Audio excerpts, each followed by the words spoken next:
What the fuck is up? Welcome to a little bit of a different session of Bunkers and Badasses, the Borderlands tabletop RPG.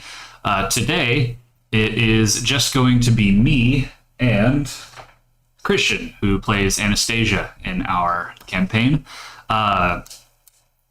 This is just sort of to make up for Christian not being here for Friday's session.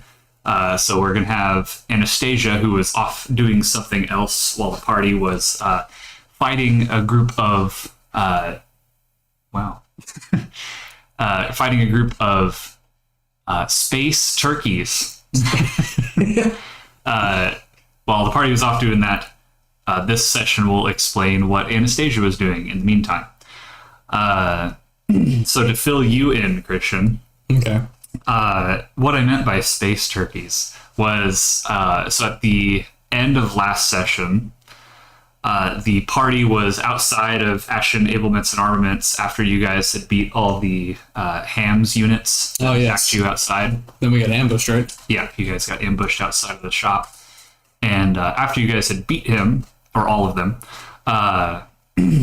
Emmer Delaney, the guy who runs Ashen Ablements and Armaments, poked his head out of the store and was like, he basically said, would one of you guys come help me deal with this fire that's happening inside my shop? Because apparently some stray shots landed inside the shop and started a small fire.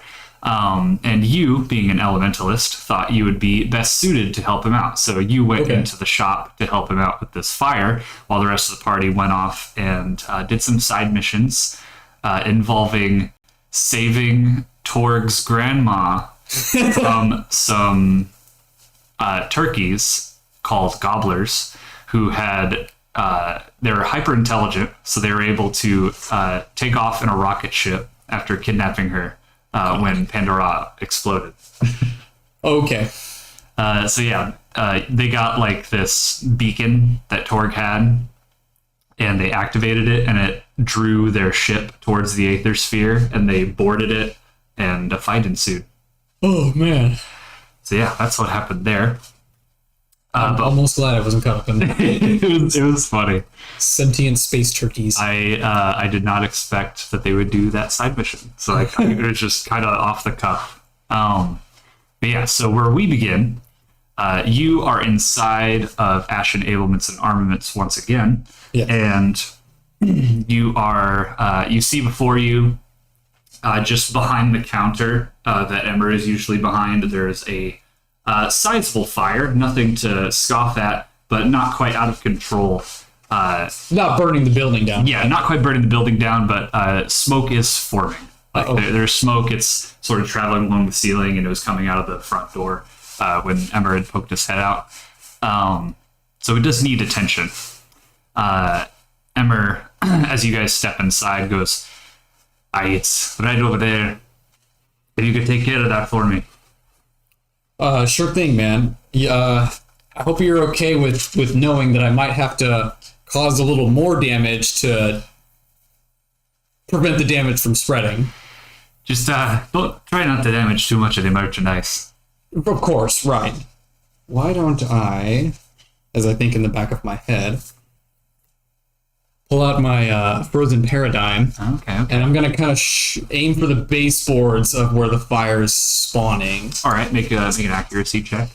And hope that I don't turn the shop into Swiss cheese. Okay. Oh, I'm too accurate. Mm-hmm. That's a 17. 17? Yeah. Let me roll quick. Okay. That was an interesting noise. Okay. I'm not frozen. I'm not frozen. Let me make sure the mic is still on. Well, it's on. Let's see if it's still Catching? I don't know why it made that noise. Hold on. Yeah, we're good. Yeah, I think it's good. Weird. Something disconnected. Maybe it was this camera. Fake error noise. Boop. Okay, anyway. So what did you roll? How about a 17 on that accuracy? 17. All right. Blasting the baseboards. Go ahead and roll damage for your frozen paradigm. Well, reluctantly, I will. What kind of dice do I feel like using today?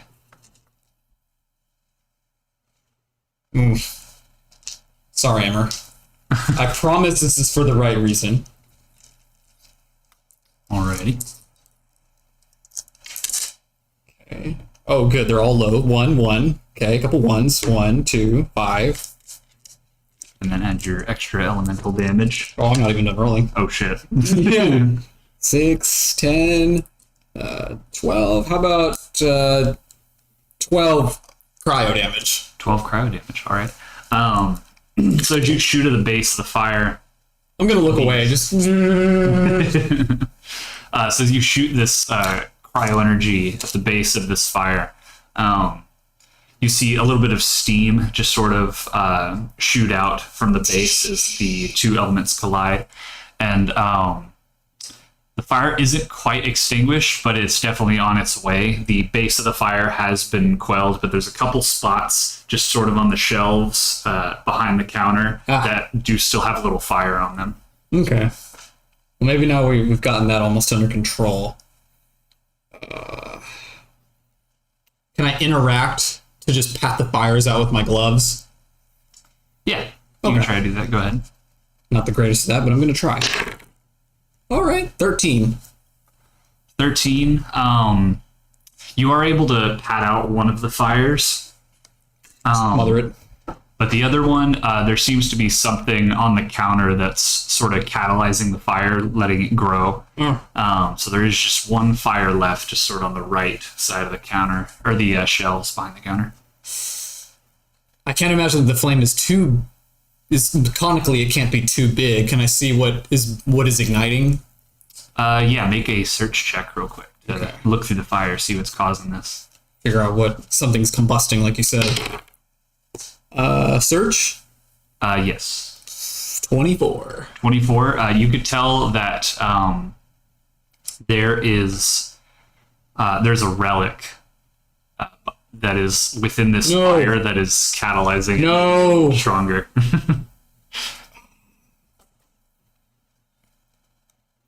It's a little stone in the shape of a fire, actually. Oh, like a big pendant emblem, Pretty much, of a flame. That's not good. I'm just gonna cup it in my hands. Ooh, okay. Yeah, I want to just contain it. I want you to make... Let's see here.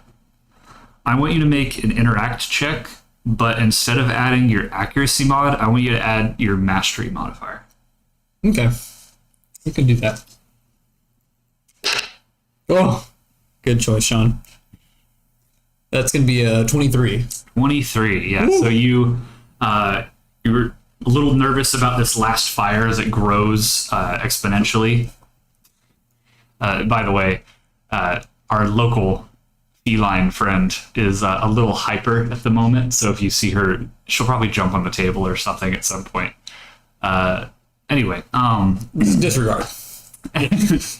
As you see this fire growing and growing, in your panic, you clasp your hands over it to try and stop it, and almost as if there was like two bowls over your hands to cover this fire, you can see the flames get like compressed into a single spot in like a spherical manner as you push your hands together, and as you bring them apart, the fire is no more, and the relic is just ever so slightly charred on the outside.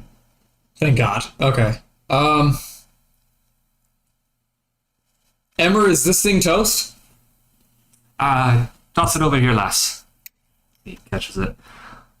Well, let's roll for that a little bit. Right. Actually, not. He sort of looks at it, turns it around, tosses it up in the air a little bit. Well, doesn't seem to have lost its magic. I'd say I'd be able to sell this. It looks like shit now. Yeah. You could keep it if you like. Okay. He tosses it back to you. And, right up that relic real quick.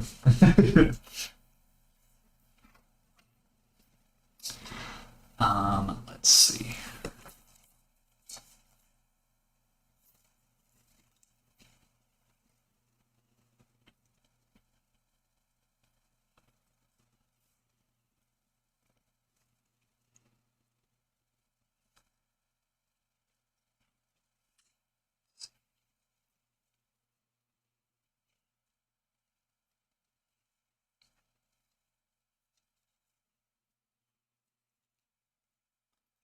All right, there you are.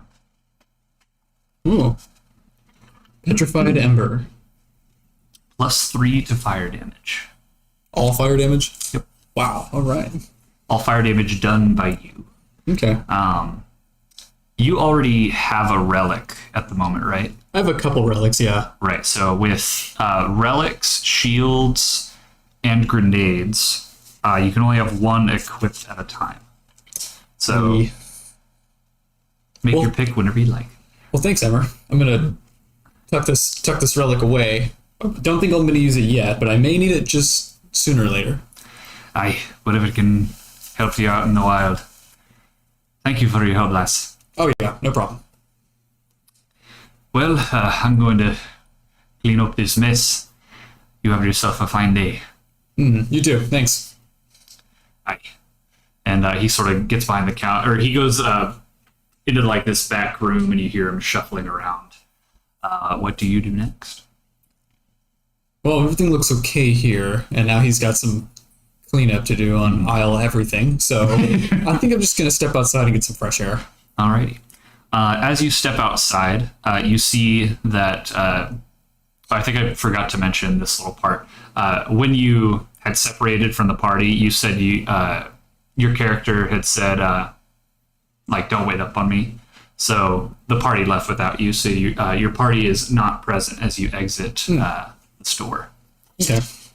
But what is present when you exit the store is a familiar hooded figure. Oh no. Just sort of waiting. They seem to be waiting for you. Just a few steps from the front door as you exit. That's me doing that, not the figure. Yeah. I'm already suspicious. Alice, don't end the stream. Okay. Do you say anything? Kind of checking them out, doing a top to bottom on them. Are you trying to figure out who they are? No, I know who they are. Oh, okay. Just want to see if they notice me noticing them. Oh, they know. They very much know. They're no roll needed for that one. They know you're here. It's okay. Say, didn't I see you hanging around the other district a little while ago? I definitely remember you. Yes, you did. We talked along with your, the other skinny one amongst your party. Not the skeleton, the other skinny one. Now, come here, young one. I approach slowly. And at this point, you could tell that this is not the malefactor person that you had beat up in your previous one shot. Yeah.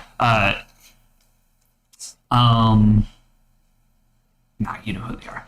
I distinctly remember who this is. Yes, you know this to be Epta, the woman that you and Kiloa had met prior. Was that you and Kiloa, or was that just you? Do you remember? When you first met Epta? It was me and Kiloa. Okay. We had to go rough up, we didn't just rough him up, we killed him, but we Right, the took false care of Mr. Local Shaman of Pandora. Get that shit out of here. So, to explain, in the previous one shot for this that I did with Christian, or I shouldn't say one shot, it's more of just like a side session like this. This woman, Epta, had commissioned both Anastacia and Kiloa to take care of a false siren who had been making people think that he was healing them in the sort of slums area of the Aether Sphere, when in fact it was just complete snake oil. He was full of shit. So they tracked him down and got rid of him. Epta's request. Per Epta's request, yes. And I was inclined to agree, so. So she says, "Come here, young one." And you step forward towards her. Okay. As you step closer, she begins to reach up her hand, and she grabs your ear and pulls on it a bit. Hey, take it easy. What were you thinking? Using your powers out in public? Yeah, so? Is it not obvious that you're being hunted? It occurred to me, yeah. I don't think there's anything I can do to stop it, so there's no use in hiding it. Do you know what these people after you will do when they get a hold of your powers? I imagine they're going to take it away from me, which means they'll probably kill me. They will do much, much worse than Right. simply kill you. Great. Well, now that you've made a public display that you're a siren, at least to those who wish to harm you, there's nothing more we can do about it. All I can say is for you to be careful. And for you to be a little more careful, it would be beneficial for you to get a certain pest off of your back, one that I think has gone under the radar of you and your party. Does it have anything to do with these hams we keep seeing? Because those guys are really getting on my nerves. Not so much to do with the robots, I would say. It's more to do with just Hyperius as a whole. Okay. I've been keeping an eye on you, and I've noticed that I'm not the only one. Hyperius seems to have hired a gun for hire. They've been tracking you for some time, waiting for you to be separate from your party. And now, it seems his time to strike has come. Of course, he likely won't strike us as we speak, as I am here to witness. But it would be best if you take care of this pest soon. Yeah, before he tries to take care of me. I would find a good spot to take this fight. Do be careful. Okay, I'll keep that in mind. And if you do end up being captured, whatever gods you believe in, I hope have mercy on you. I don't think it'll come to that, but thank you. Neither do I. Good luck. And she walks away towards the south of the Aether Sphere. You are currently in, circular. You are currently up towards the northern center. You're just south of the Malefactor Guild Hall. But it's up to you wherever you want to go in the Aether Sphere to take this fight. Okay. Well, I remember how... Well, I'm not going to go back to the Malefactor area because that didn't really work. Didn't go well. Yeah, it didn't go well and didn't make much progress, even attempting to talk to those guys, so...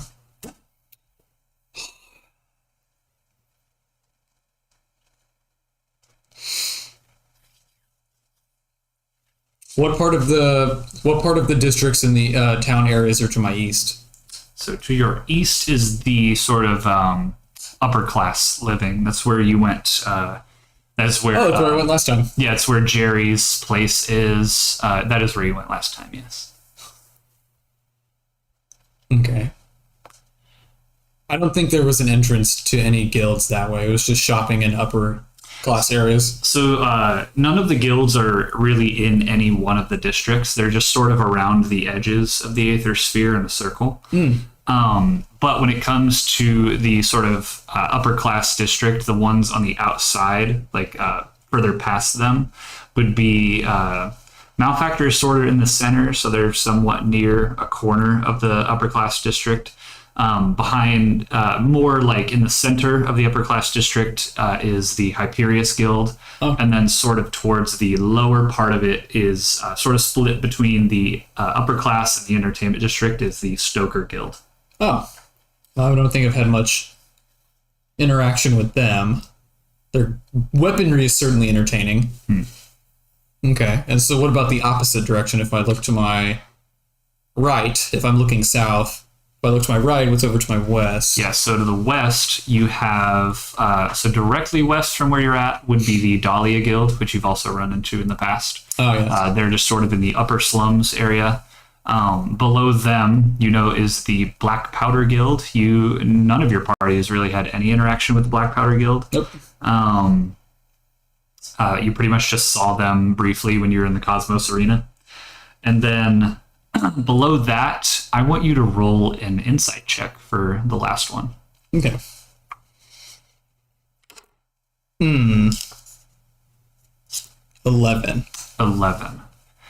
So as you sort of scratch your head trying to remember what that last guild is, you remember that it's the Ferrior Guild, which you basically know nothing about. They haven't made themselves known at all. The last thing you recall about the Ferrior Guild is that no one from the Ferrior Guild was present during the Cosmos Arena. Their booth was completely empty. That's right. And you've pretty much felt none of their presence this entire time you've been here. And despite you and your family being somewhat in the arms dealing business, as pretty much all guilds are, Yeah. you have very little knowledge about the Ferrier Guild. Yeah, like not even working knowledge. Yeah. Not a lot of guns getting commissioned from the Ferrier Guild to the Sombra Citadel, which for those of you watching, Anastacia is the daughter of a couple of business moguls called the Sombra Citadel. They're a third-party arms manufacturer. It's pretty much just like overflow when a guild doesn't have the space or resources to make more of their own guns in-house. They outsource it to Sombra Citadel, and they can make not just their regular guns, but also some more premium, like custom weapons as well. So, where are you thinking of going? I'm going to head west because there's too much I don't know about that area. Okay, so you're going to head... do you want to head into the slums, or do you want to stay on the outside, like more near the guild halls? Yeah, towards the guild halls. Okay. I'm on the lookout for black powder area. Okay, black powder. So, as you sort of circle around Ashen Ablements and Armaments towards the back, you see the Malefactor Guild Hall up north as you pass by. Pretty much same scene as you saw last time, but with a bit more security on the outside. There's a lot more mages standing within the courtyard and a few more patrolling on the outside. It seems they've upped security. But they don't seem to pay any mind to you as you pass by. You're a good distance, so they're not really like zoned in on you. It's good. And as you make your way just over the left arch of the north of the Aether Sphere towards the west, you pass by the Dahlia Guild Hall. Make a search check real quick as you pass by Dahlia. Okay, not bad. 19. 19. So as you pass by, you recognize a familiar face. Donning the sort of a lot of it is the general color scheme is green and white for their soldiers and their armor. Unlike the unlike the Alas Guild, who's pretty much entirely like metal, ivory colored armor that covers like the whole body. Yeah. These guys are more like pieces of armor that are all put together. Like each part of the chest is a separate part, and then a lot of them have like a single shoulder pauldron that's like made of what seems to be made of wood and like curls up in sort of a root sort of shape. Huh. And in a very large set of armor, you see a familiar face. It is the big fella that you had gotten the radiation crystal back from in your last little solo adventure. Oh, this guy's still alive? Yep. And well. He is still alive. You remember that the Dahlia Guild took him in for whatever sort of processes they have for criminals. Yeah. But now he is donning Dahlia armor. He doesn't see you, but you do see him sort of within the gates. Or not within the gates. He's sort of outside at patrol post, just looking around. Huh. How far is he from me? He's about, I'd say, 70 feet or so. A good ways Good away. ways, good ways. Okay. Well, I don't know how excited. I don't know if he's going to be as excited to see me as I would to see him. Roll an insight check. I'm thinking this as I'm walking by. Dirty 20. Dirty 20. You would know from your last interaction with him when you had like frozen him almost completely up to his head to keep him from running away, and he was sort of pleading with you at the end, like he was telling you, "Don't kill me. I just wanted to make some money by selling these crystals." And you took them back from him, and he was actually thankful that you didn't kill him. And the Dahlia members who the Dahlia soldiers who took him with them were basically like, yeah, buddy, we'll get you somewhere to work so you can make some money. They did say that, yeah. Yeah, so things didn't end on bad terms. Okay, I'm gonna veer off to the. I guess it would be to my left if I'm heading west. I'm gonna veer off to my left, or would they be on my right? Are you heading away or towards the Dahlia Guildhall? Towards kind of like the courtyard or some of the guard towers. Okay, so that would be off towards your right. Yeah. Oh, okay. Be going sort of northwest. Okay. Yeah, I'll veer off to the right and start kind of Heading towards him. heading that way just to see if he notices me. All right, let's see. See if he recognizes me or remembers me. So as you begin to make your way towards them, after maybe 20 feet of you going in that direction, his gaze lands upon you and he goes, "Oh, hey! It's you! Oh, yeah, look! I'm part of Dahlia now." I see that. Yeah, you're a reformed citizen now. That's right, and they're paying me too. All I gotta do is stand out here and watch things and make sure people don't do naughties. That's right. Yeah, it's pretty nice, huh? You got it made in the shade. Yes. Thank you again for not killing me that last time. Oh no, that would have been overkill. I just didn't want you to have, the goods in the wrong hands. Right. I'm sorry for being bad that last time that we met. Well, that's all right. I forgive you, man. You look like you're doing much better for yourself now. Thanks, I am. I like it here. They're all pretty nice to me. So they're treating you well? Mm-hmm. Good, okay. Huh. We might have to call some help from them, actually, here pretty soon. Oh, really? Yeah, we just got some shady stuff, I'm sure, as you've noticed, going around Pandora, especially after the big incident back at the Coliseum at the stadium. And, we're not sure who's friend and who's foe right now, but I think I can rely on you and your guys, maybe in the future. Do you need our help right now? Maybe not right now, but if you've got time, maybe you can come. There's something I want to come show you. Oh, yeah. Let me just ask the officer real quick if Sure. I can have someone cover for my post. Okay. And he sort of walks within the gates for a second, and there were two guards at the front, and the other one just sort of standing there, like not really paying attention to you guys. He sees that you two are friends with one another, so he's not really bothering. And after just a couple minutes, he comes back out, and he says, "All right, I got someone to cover my post. Where are we going?" We're just gonna go a little bit down the street from here. There's some people that I want to go talk to and introduce myself to. Oh, who is it? They're just from a local guild. Oh, which one? Those black powder guys up the street. Oh, yeah. We've never really had any problems with them. They're a good lot. Okay. Well, this should go pretty smoothly then. All right. So you guys make your way. That went better than expected. You make your way down the street towards the Black Powder Guild. And as you're walking, the large, this is a Goliath, by the way. He's a very large, rotund man. Larger than large. Yeah. Larger than, I almost said ribeye. Larger tthan Charles. Jeez. So he's real big. He's an oaf. Yeah.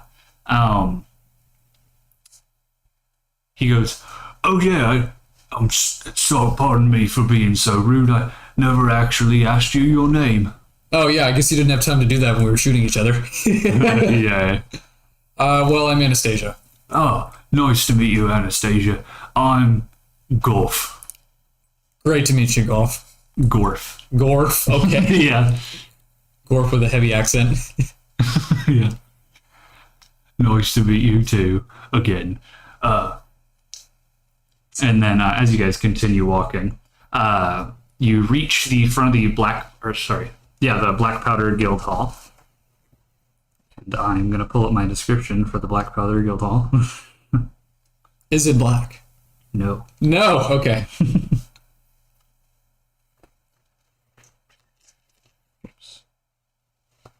Black Powder.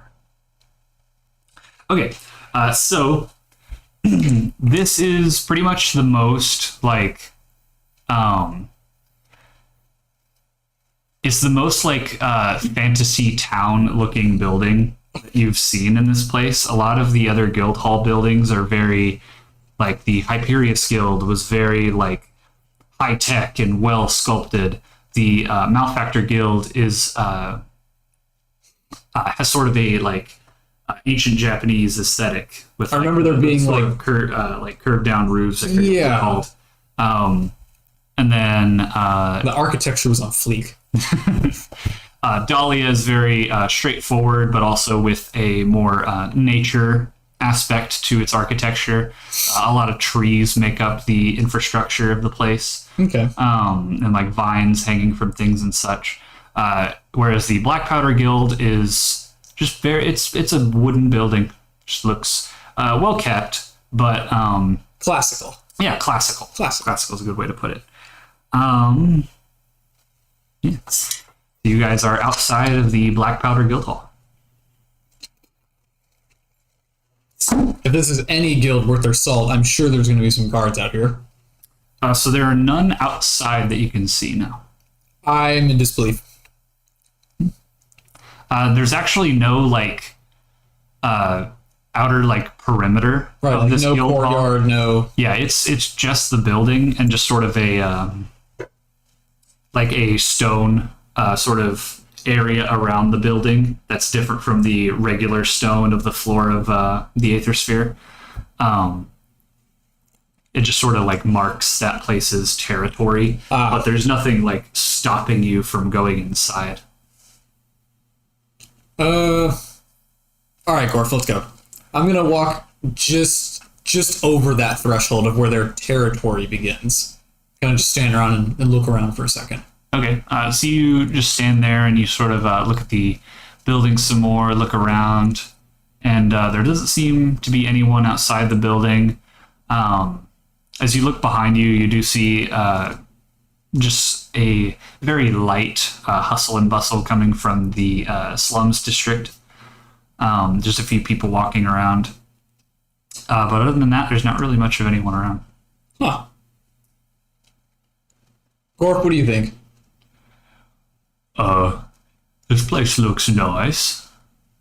I don't know if I'll be able to fit in through that door. But if I can't, I'll wait outside and take up another post. I guess you could do that, yeah. Guess you don't feel like doing the old tuck and suck, huh? Well, I don't know if I can. I'll try. I'll try to go inside with you. Okay. All right, so you head in through the door? Yeah, let's just see what happens. All right.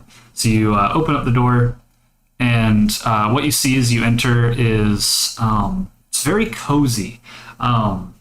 It's firelit. Oh. You see off to your right, there's a fireplace.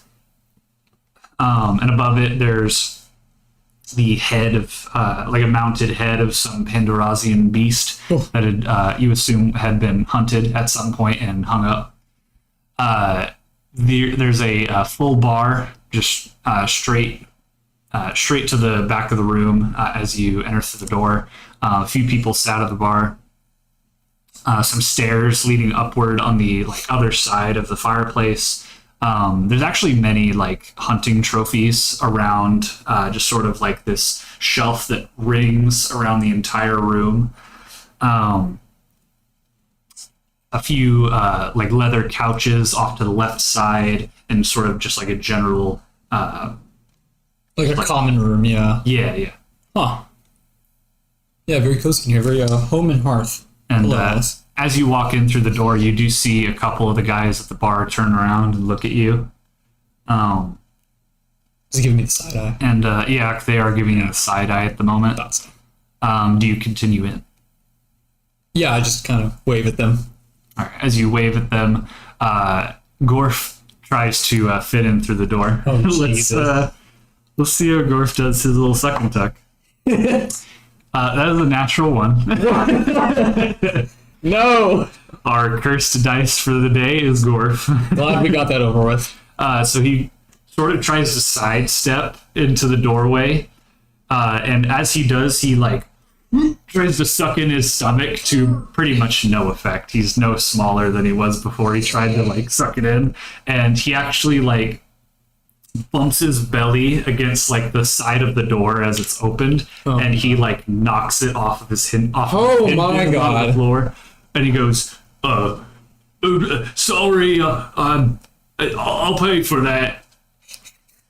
And as he says that, the door is just like on the floor now. There's a little bit of dust that swoops up as it hits the ground, and there's like an awkward silence after the loud thud that the door made on the ground. Yeah. And as this happens, one of the larger fellows who was looking at you from the bar stands up and walks towards you.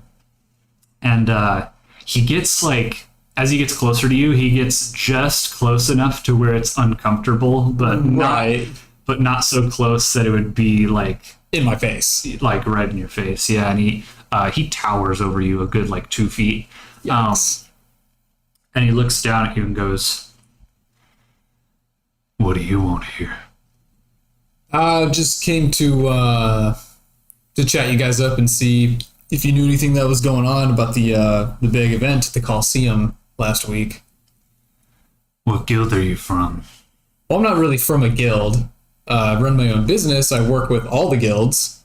I was hoping to come here and work with you guys too, if that's something you're interested in. Roll a talk check, as that is not entirely true. And that's that's the point. I don't know if I'm going to bluff this guy well, but I have really high rolls on talk. So how about 11? 11? He sort of squints his eyes at you a little more. Remind me of what you said, actually. I was telling him that I wanted to come. I'm just going around town talking to people about what happened at the Coliseum a few days ago, and trying to reach out to all the guilds and see if they know anything about what happened. I'll go get the boss. Wait here. Okay. And you see him turn around, and he walks up the stairs on the other side of the fireplace. Oh, one thing I forgot to mention.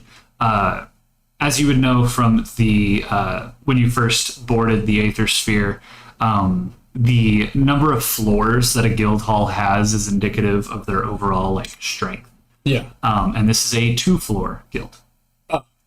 So not on the stronger side, but there are definitely some formidable. Yeah, formidable members of this guild, as you can see so far.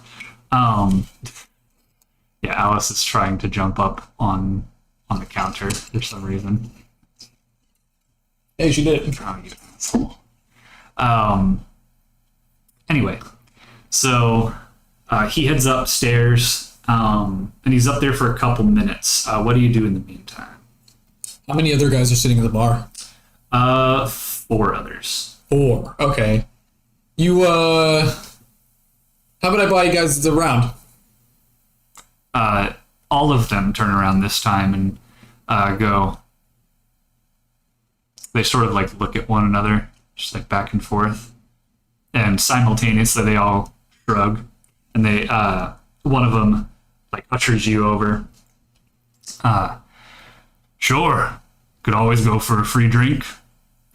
All right, so you take your seat at the bar, and behind the bar is an older gentleman, slightly hunched over, graying hair, human.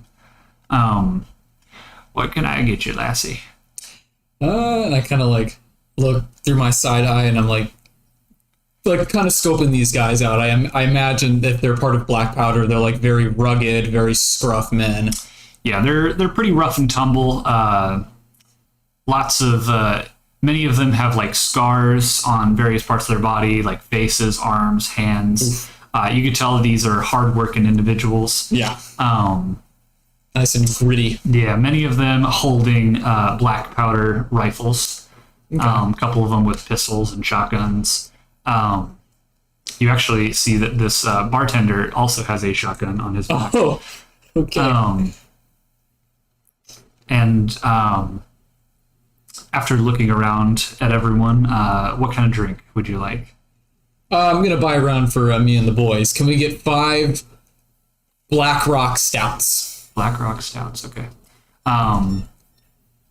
So as you you ask the bartender for 5 Black Rock Stouts. Coming right up. He begins to get all the mugs ready from behind the counter and stuff. And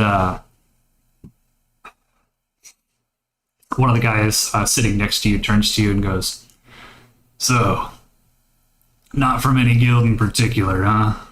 Not really. Like I was telling your... Someone's coming in. Oh, I thought it was the camera. It sounds like Mitchell. Nope. Yeah, we're not really from any particular guild. Personally, I work with all the guilds. You might have heard of my business that I have, and I hand him a business card for the Sombra Citadel. We do a lot of R&D for all the local guilds here. And I have a little bit of a collection of weaponry myself, and I gesture to my belt or to my coat. Yeah. And I've got 2 SMGs underneath the flaps of my jacket, and then 2 sniper rifles that are tucked underneath my back straps. And just the barrels are poking out. Gotcha. Oh, never seen that's the wrong accent. No, it was Gorf. Gorf is now waiting outside, by the way. I didn't think he was getting through. Yeah, so there is now just an open doorway, and he's just standing outside. You can kind of see like the side of his arm poking out through the doorway as he waits outside. Can't say I've ever seen a lady strapped as much as you. Yeah, these are some really, really hostile times, really dangerous times in Pandora. I can attest to that. That whole Cosmos Arena debacle was something. Yeah, exactly. We were really caught up in the middle of that, and we barely got away. So, we're trying to figure out what happened and why. Well, glad you're okay, Missy. Can't go lose another pretty face around here. That's right. There's not enough of those. And at this point, the bartender is now finished with your guys' drinks, and yes, with both hands around like all the handles of these 6 mugs, places them all on the table, splash a little bit. The guy you were talking to grabs one first and goes, "To new friends," and you guys all here's your mugs. They all take a big swig simultaneously yet again. Of course. And do you take a drink of yours as well? Oh, yeah. All right. Yeah, I'm knocking it back. I would like you to make an interact check. 14. 14? So it goes... This is a... what did you call the drink? Black Rock what? Stout. Black Rock Stout. Yeah. Dark, chocolatey, brown, rich. This is like... it tastes as if you took a bite out of a slab of wood and a couple slices of bread at the same time. It is quite a flavor, but goes down surprisingly smooth, and it doesn't really have any adverse effects on your person at the moment. Thank God. Yeah, it's a nice quality drink. Okay. And at this point, the fellow who'd went upstairs now comes down, and behind him is another human man, gray hair, sort of. He's got quite an interesting hairstyle. It's somewhat going back, but it also kind of curls up this way. Very just like in your face hair, Yeah. But all gray. Seems like an older gentleman, but definitely holds himself well. A lot smaller than a lot of his guild members. But you can tell he has some authority around here just by the way he walks. I can feel the charisma rolling off of his forehead. And as he reaches the bottom of the stairs, he looks around and soon sees you and says, Yeah, a chick with pink and green hair. yeah. So this is the new friend we found. Well, and he walks up to you. Nice to meet you, lassie. Then he shakes your hand. Now, what are you here for? Do you need anything from the Black Powder Guild? I don't know if we don't know what we need right now, sir.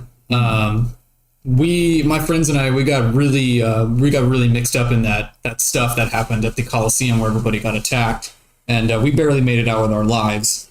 And so we're kind of just trying to figure out what happened. Likewise, if it wasn't for the boys here, I probably wouldn't have made it out myself. By the way, sorry, pardon me for my rudeness. My name's Wainwright. Wainwright? Wainwright. Okay.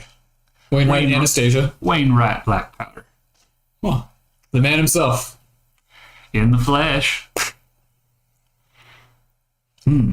So you got an unknown threat, sounds like. We have a couple clues as to who might it be. Well, who is this fella? So we remember right before the first explosion went off that a couple key important looking people from, if I remember correctly, Hyperius and where is it? And I think Malefactor, a couple of those guys, some very high-ranking official-looking people, were seen kind of colluding together right before shit hit the fan, if you will. You talking about those two up in the booths at the Cosmos Arena? Yeah. Majutsue and Hugo, a couple of varmints. If they're teaming up, can always spell right disaster for the Aether Sphere. Tell you what, you do something for me, and you'll have the Black Powder Guild behind you. That's a reasonable request. Okay. All right. Now, I will say, might need a little more help if you were to do this. Go on your own, probably spell certain death. Yeah. So, if I remember correctly, yeah, you were part of the show. You were out on the main floor of the Cosmos Arena, right? We were for a little bit, yeah. I'm sorry about your friends then. They didn't seem to have made it. My condolences. It's okay. That's why we're out here trying to figure out what happened and where people stand. Well, if you gather your remaining friends, you would be able to do this job for me. I'd send the boys, but we're just so low on ammunition. It's a little tough on us at the moment. We don't quite have the means of creating arms like the other larger guilds, but once we get that ammunition, these fellas will be right ready to fight. Sweet, okay. Well, nice meeting you. Anastacia. Yes. I'll see you around. All right. I'll see you around. If you ever need a drink, stop by. We'll set you up. I will. And all right, so are you ready to leave the Black Powder Guild Hall? I guess so, yeah. Or actually, wait, Mr. Black Powder, 1 second. You can call me Wainwright. So Wainwright, I actually wanted to ask you real quick. I'm not really too keen on the kind of weapons that you guys make. I've never really used any of your weaponry before, and I don't get a lot of requests in R&D for any of your schematics or any of your plans. Right, we Black Powders like to keep our blueprints close to the heart. Understandable. It's a family business. A lot of our weapons are antiques, as you can see, and he pulls out a shotgun that you see. It is just regular old wooden iron, Yeah. and but you can see the iron on it is very well finished and has a very nice like swirling design on it. Nice and glazed.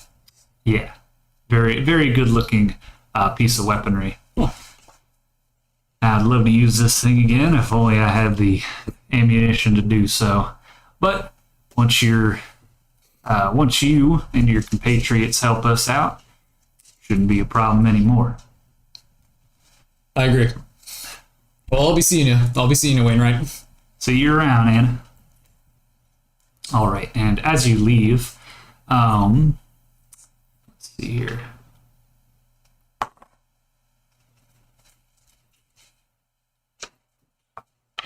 Oh yeah, I forgot to do this earlier. 1 moment.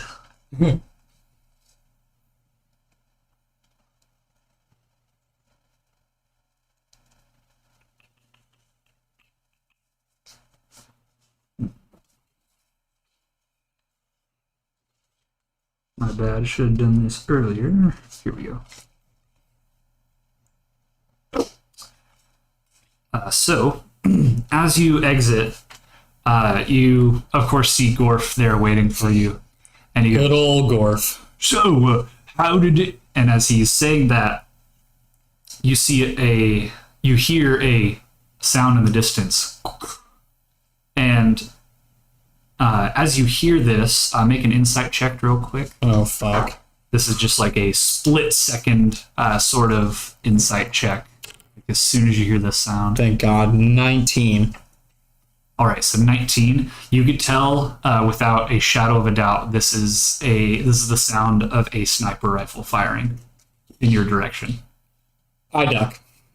And as you duck, you see this shot slam right into the chest of Gorf.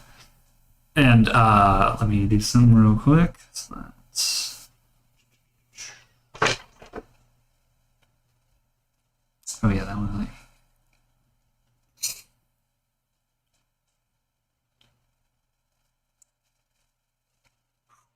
Yeah, so... Ouchie.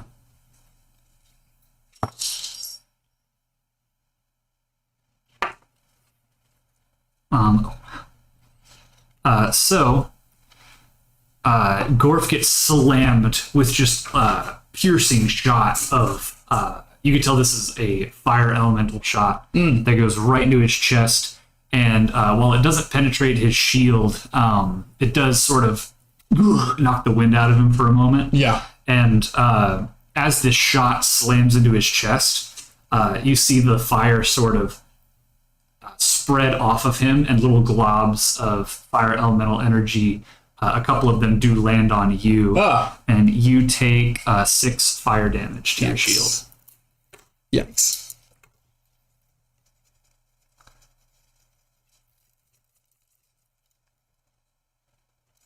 All right. So with your insight check, I would say you'd be able to tell that that shot came from the, let's see. So you guys are here. So the shot came from the east, which is inside of the slums. And at the moment, from the front of the Black Powder Guild Hall to the slums is about 100 feet. But you can tell that it came from deeper inside. Yeah. All right, what do you do now? I grab Gork by the arm and we start running farther west. So as you grab Gorf, he got sort of knocked on his ass after taking a shot to the chest out of nowhere. Ouch. All right, let's get this bastard.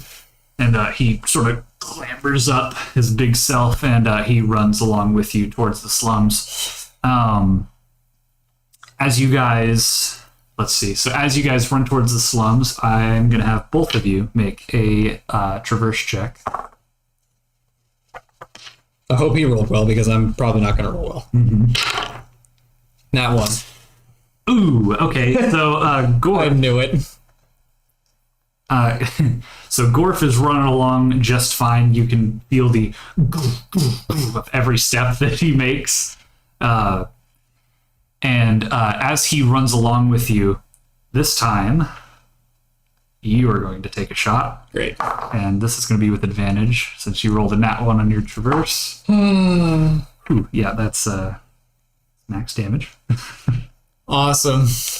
So we got...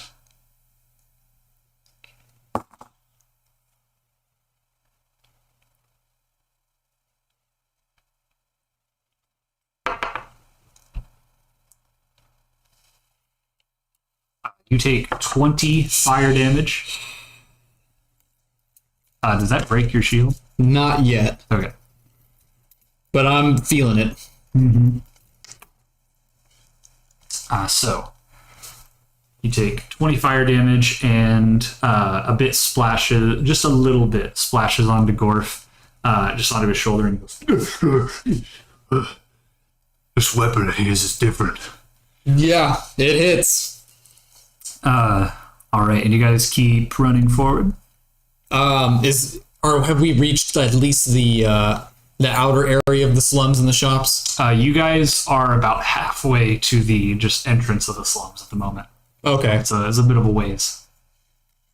Is there something like maybe 25, 30 feet away that I can take cover against?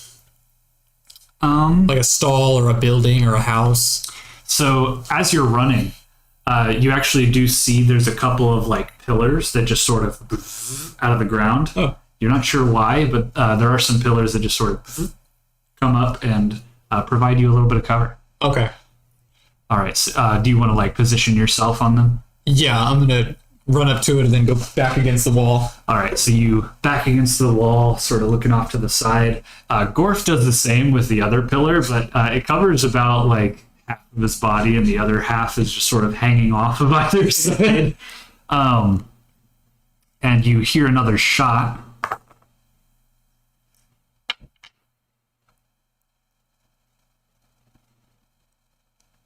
Okay.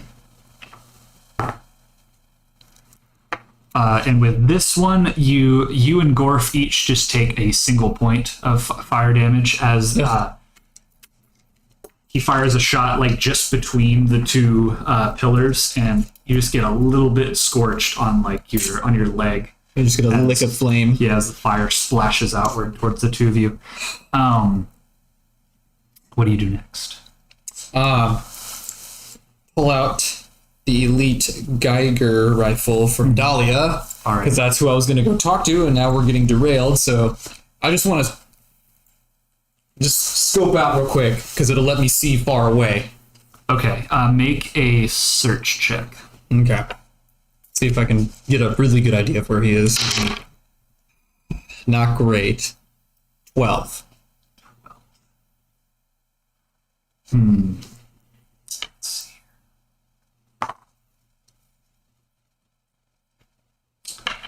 So as you sort of turn around the pillar and you scope around, just looking high and low for wherever these shots could be coming from, you do see a couple people sort of running around in the slums, all in panic because of these shots that are ringing out in their place.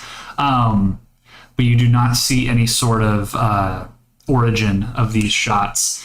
And as you're looking around, you hear another shot coming for you. Awesome. Okay.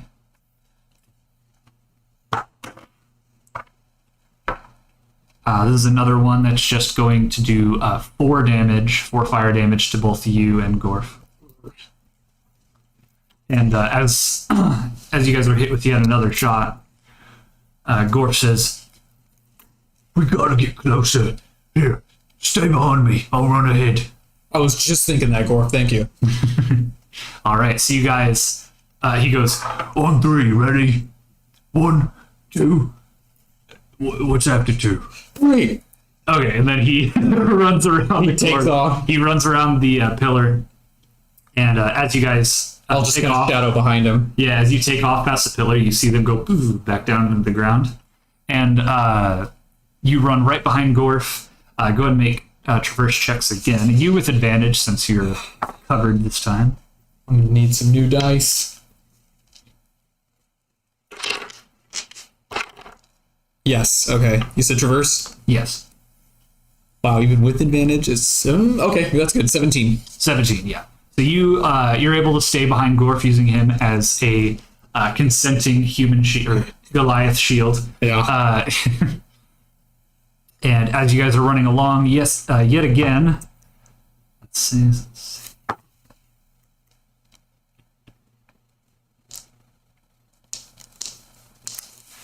So Gorf takes 12 fire damage straight to the chest, and you take just 2 as fire splashes over him and lands on you. But at this point, as you guys are running forward into the slums, you're now between a couple of buildings in a alleyway large enough for Gorf to get through. And at the moment, as you get into this alleyway, you guys stop or Gorf stops for a second. Make another traverse check real quick. Killing me, Gorf. So many. Do I still have advantage? No, just regular roll for this one. 6.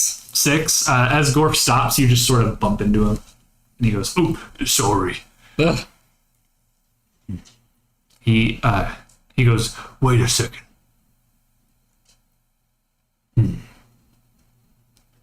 I don't think he can hit us from here." Probably not, but he's gonna move, and so should we. "Good idea. Let's keep moving towards where we heard the shots."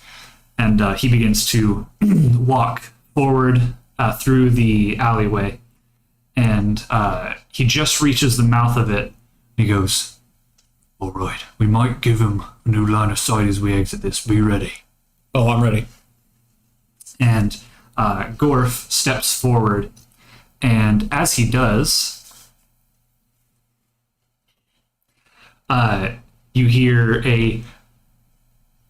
I don't know if I can even make this noise with my mouth. An inhumane noise. It's you hear the let's see. Actually, make an insight check for this. Let's see if Anastacia would know what this is. Seen a lot of weird things in a small amount of time. Yeah. What kind of check? Insight. Oh, okay. 12. 12. You would recognize that this is the cry of some sort of avian creature of Pandora. Some kind of bird of prey. Right. And as you hear this screech, you see just a blur fly by and blood ripped from the front of Gorf. And he yells, "Ugh!" And Gorf takes, let's see. Never rolled this before. Is it different? Oh boy. Man, this is a little nasty. That's one way of putting it.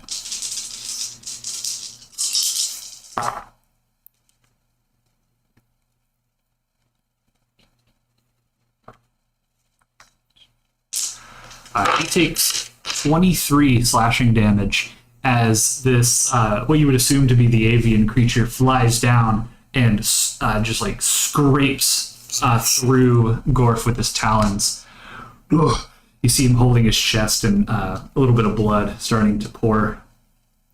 And he goes, "Oh, it just got me. I don't know where it went. It flew by so fast. Be on the lookout." So we're coming up on an L-shaped. So it's basically it's the alleyway, Is it a T? It goes both ways, or is it just one way? Let's do this. Yeah. So I do have the camera positioned so we can see. So where we're currently at, we'll say you're here. Let me. What do you want to use for Gorf? Yeah, let me get a mini for Gorf. I didn't expect for you to bring him along. So Yeah, there was no way I was doing this by myself. I did this. There's no way. This ready. Okay, so there's this. A little bit. Oh, hey, there it is. So here's generally what Gorf looks like. Fuck yeah. Oh, here, maybe this might be visible in the camera. Look out! Maybe if I get about here? Yeah, Yeah. that's what Gorf looks like. Except in green and white Dahlia armor. Because he's official now. So yeah, I still need to draw stuff. And he's a good boy. Alright, so Gorf is here. Or I'd say you're here as well. So he just stepped out. So we've got like building here, and then the alleyway. Okay, so that's the alley you guys went through. I'm not drawing like the entirety of the slums on the screen, but that's where you guys currently are. Okay. And whatever this avian creature that flew by came from this side and swept that way. And swept him that way? Yeah. Okay. It didn't take him anywhere, it just scratched him and kept flying. Yeah. So the alleyway so the opening of where we're coming into, is it a 4-way or is it just like a T where it goes left and right? So it's sort of a T, yeah. So you come out of this alleyway and it's like a street, basically sort of curving through the slums. Okay. And then ahead of you, ahead of you is just various buildings of different heights and such. You can still see a few people running away trying to take cover. Yeah, just about the street and between other alleyways ahead of you. What do you do next? I yell at Gore, come on, Gore, let's get inside. And I'm looking around for a building we can just duck into. Okay, make a quick search check. Oh. Make it count. Yes, thank you. 25. Damn. All right, 25, yeah, you see there's a building up ahead with an open window. Works for me. All right, so you move forward? Yeah, I'm just going to dash across the street, breakneck speed, and just jump through the window. All right, so you run past Gorf, and as you run forward, you say you're going to jump in? I'm jumping through the window, yeah, like dolphin dive. But dolphin dive. All right, make a traverse check. Okay. Yeah, I was reluctant to do that, but I got to get into cover. Not bad. 10. 10? Okay. Let's see.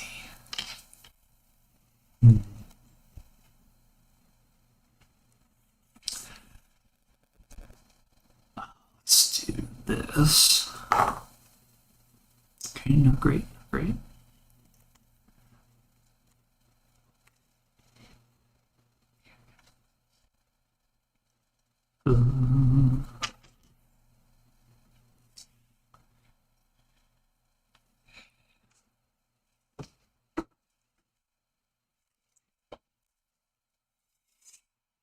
Nice try, Alice.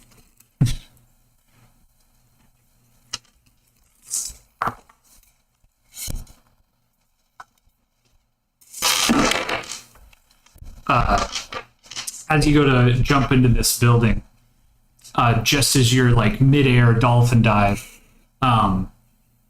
you hear that same screech, and it swoops over you and claws at your back, dealing 8 damage. Oh, cool. I guess I'm not using that dice.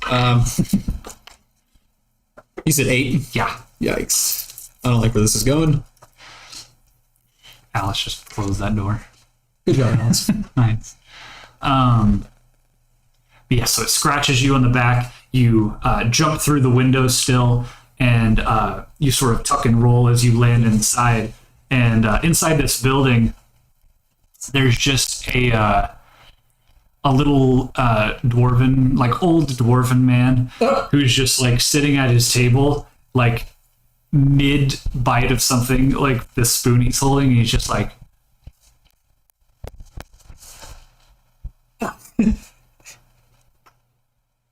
Dude, get down! And I push his shoulder down. as you push his shoulder down, he goes head first into like this bowl of whatever he was eating. God damn it. And you can hear him just going as he's just like bubbling whatever liquid is in this bowl. And as you push him down, you wait for whatever shot you expect to be coming, and you don't hear anything. Good. No shots, no screeches. You do hear the of Gorf running towards you guys, and let's see. Okay. Gorf, who is first running at the window that you jumped through, Oops. you see him just running straight for you, and right before he gets to the window, you see him go, okay. I almost tried to jump through that. I don't think that would go well. He sort of looks left and right.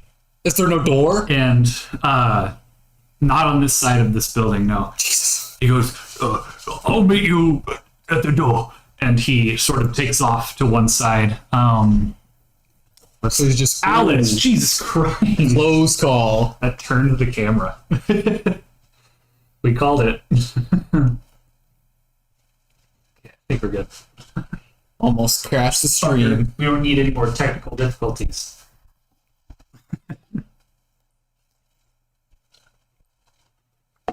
Okay. So Gorf. So he swings around back. Yeah. And after a few moments, you hear just a light knock, knock, knock. I go let him in. I don't care what the old man says. Yeah, the old man sort of lifts his face from that soup, and it's just sort of like dripping off of his dwarven beard. And he goes, "Oh yes, just let yourselves in." It's an emergency. You go and open the door, and Gorf. This is a as this is a dwarves' home. The and dwarves tend to be a little bit wider. Yeah. This is a wider door that Gorf is able to fit through. He does have to duck a little bit, though, as the door is not as tall as regular ones. And as he ducks in, he goes, "The intrusion," and he steps in, and he goes, "Oh, hey, mister, pardon us, we just need a little cover. You might have heard what was going on outside." And he looks at this just bloodied Goliath and goes, "The house is yours. I'll just leave." And he just goes upstairs. Oh, okay. Good. Yeah, good. All right, what do you do next? I toss Gorf a shield potion. Or just hand him one. Okay. I'm like, here, man, you need this more than I do. Is this just a regular shield potion? Yeah. He takes it from me. "Oh, thank you. I needed this." And he pops the cork off the top and just... And he gently places the bottle that the potion was in back onto the table. And you see his shield just sort of envelop his body for a second, and then the shield then becomes invisible after it fills up a bit. Let me roll that actually. Okay. It is almost out of that D8 he got 6 shield. Okay. Well, I'd love to keep helping. I'd love to keep helping you, Anna, but I don't know if I can help with this guy. I'm just too big of a target. You're small and dainty. I think you'd be able to get to this guy better than me. Probably, yeah. I'll have to just outmaneuver him. I'll stay here. Make sure no one else gets hurt around the slums. Okay. I'm gonna go ahead and knock back my last shield potion. Alrighty. Because this is not good. Alice, what are you doing? Okay, I was making sure I wasn't frozen. Okay, we're good. My camera also hasn't frozen. Yeah, usually it does it 2 or 3 times a session. Yeah. So, for context, we've had some technical issues lately. Namely, every time that we go to start the stream, I turn on the PC like 30 minutes before. And at some point usually around like 5 or 10 minutes, our computer likes to shut itself off and then immediately turn itself back on. Like it just reboots on its own. Don't know why. But after it reboots itself, it doesn't do it again for like the entire. Excellent. It doesn't do it again for like the entire time that we stream. Alice is messing with this little dangly thing. Minutes.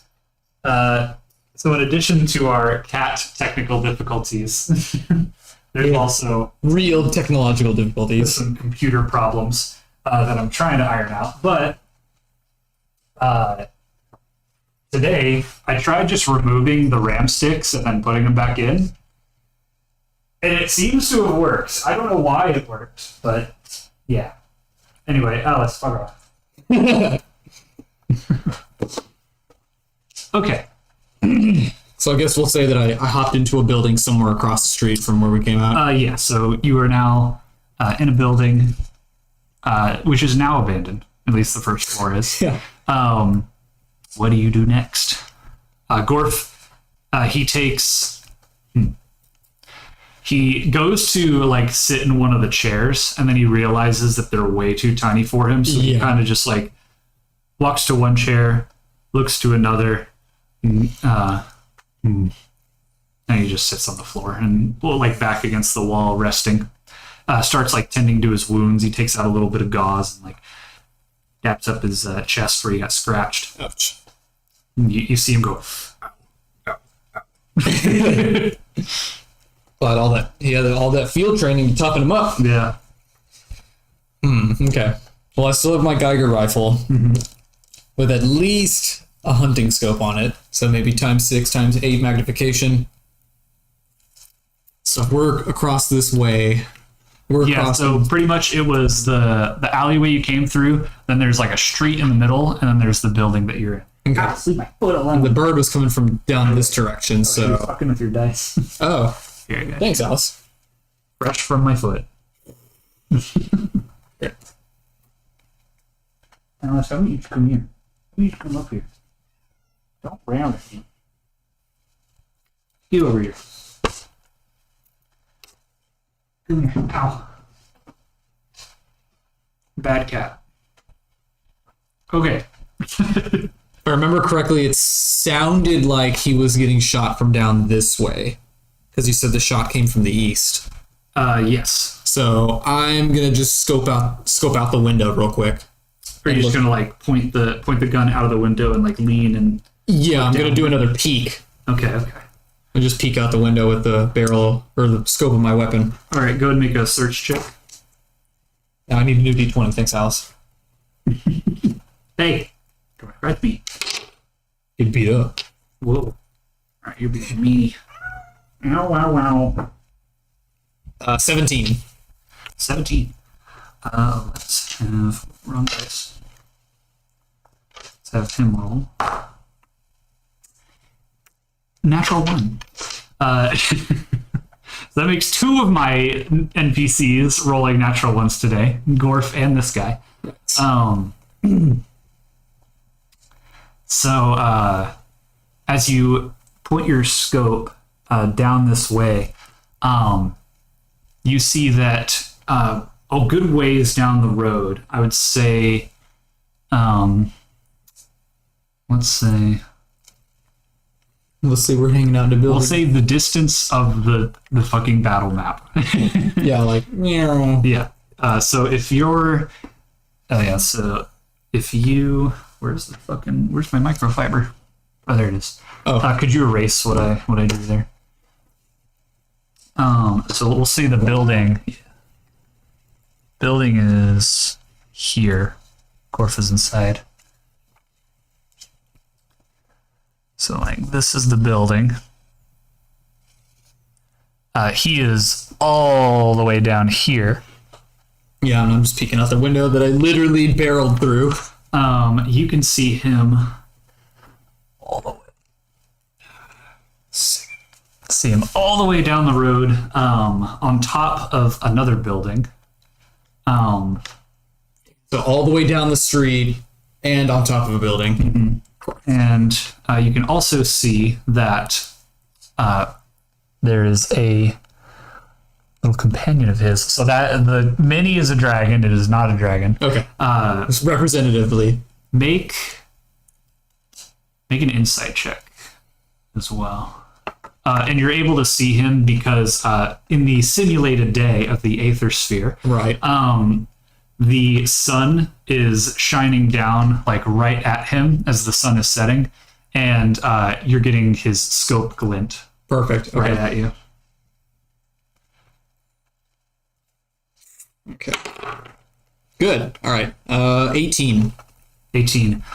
You would recognize this to be a wrack, which is a native avian creature of Pandora.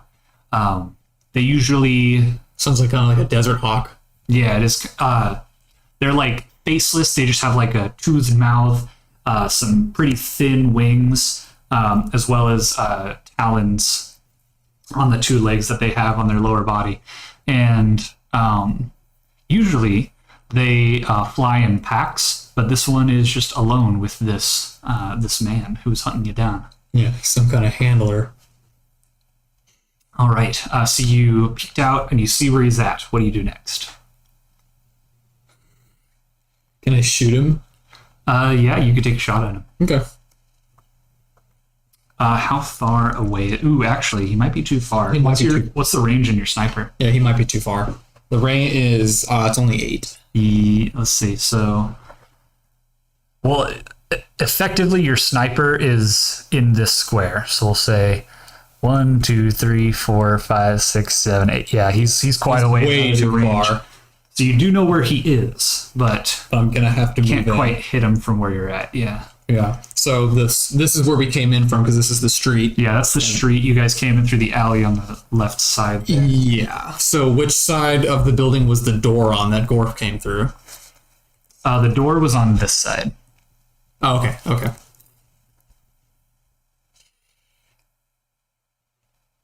Gorf, if I'm not back soon, come looking for me.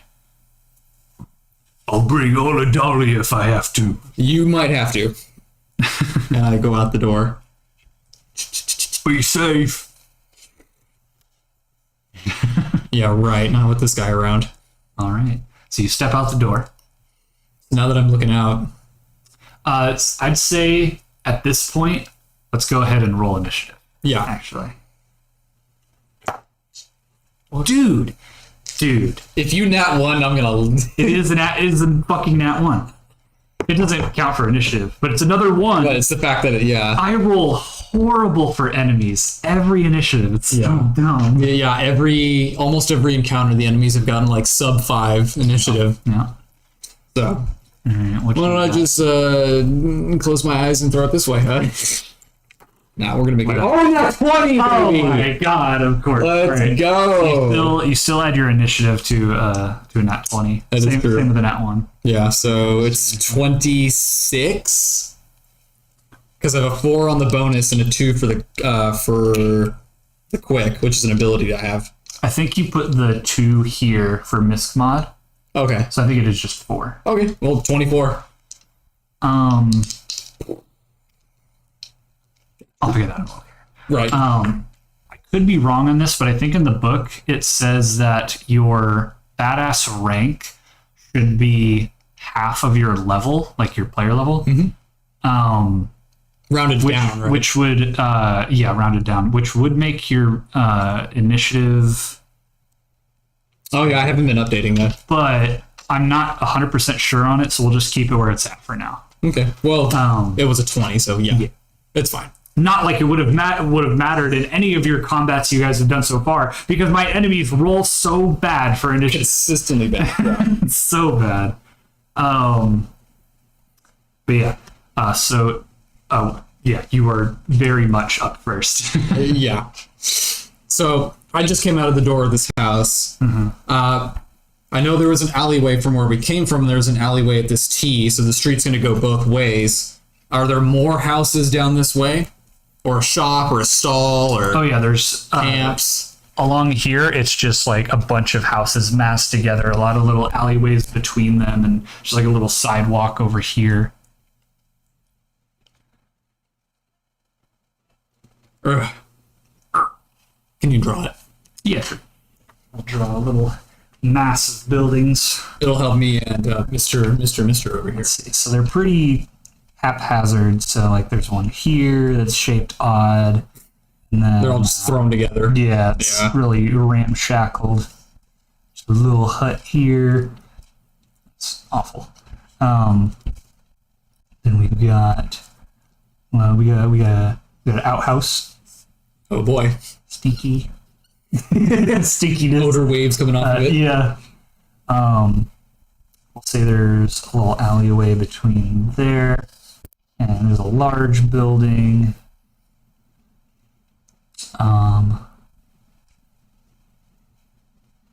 And yeah, we'll say that's what it looks like. Okay, and I know he's up on And he's up yeah, on top he of is. the house. He is also up on top of the building. Posted up. Oh yeah, and then I'll just go ahead and draw those things from before. Okay. And then that center area is the street. Okay. I think that's kind of visible on the camera. Kinda, yeah. If you want to point it down a little bit, you can, but it's up to you. I think you can It's a little. you can just see the lines. Yeah. We'll just go. Oh, okay. Yeah.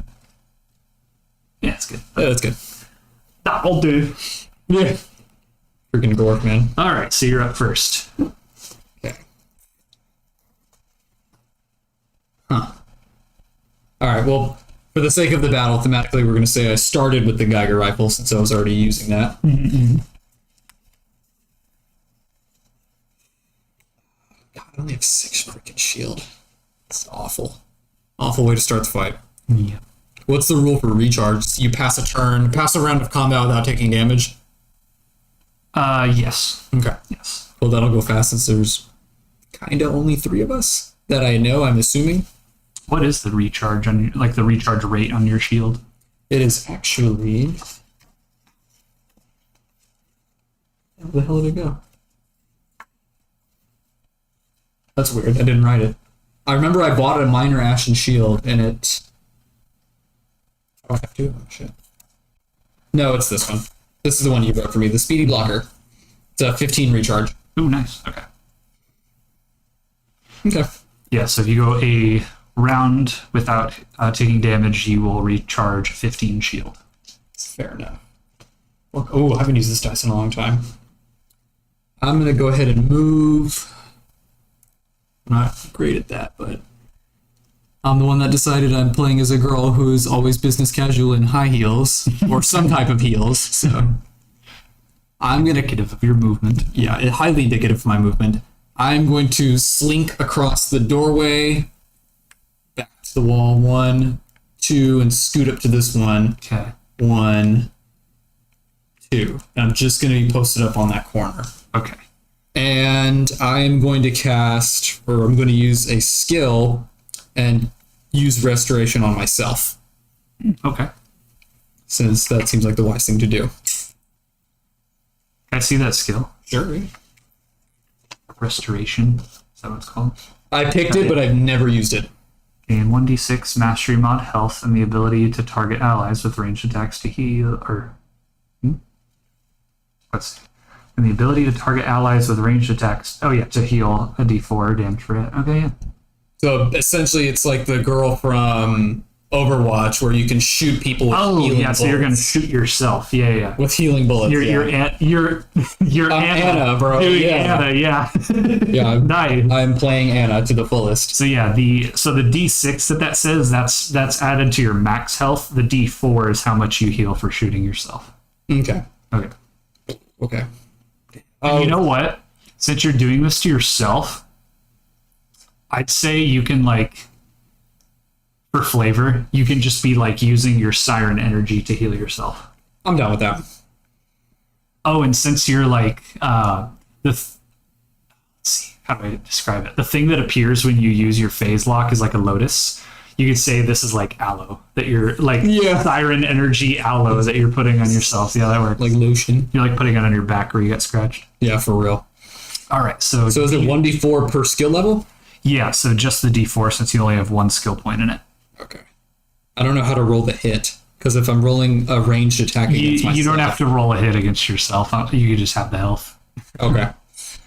This is an attack though, so Yes. it will use your regular like attack action for the turn. True. Okay. You can still do an extra attack if you want, but I don't know if you can see them from where you're at.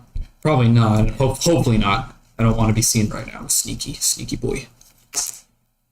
Okay. So it'll be 2 plus the 1d6 plus mastery mod?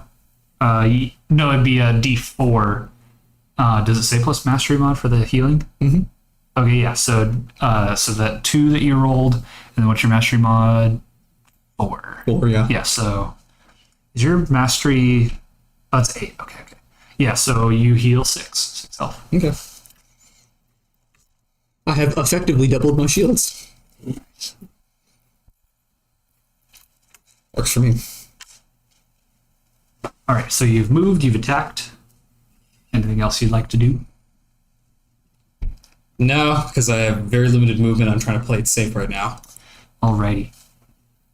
I do want you to go ahead and make we'll call this a search check. Okay.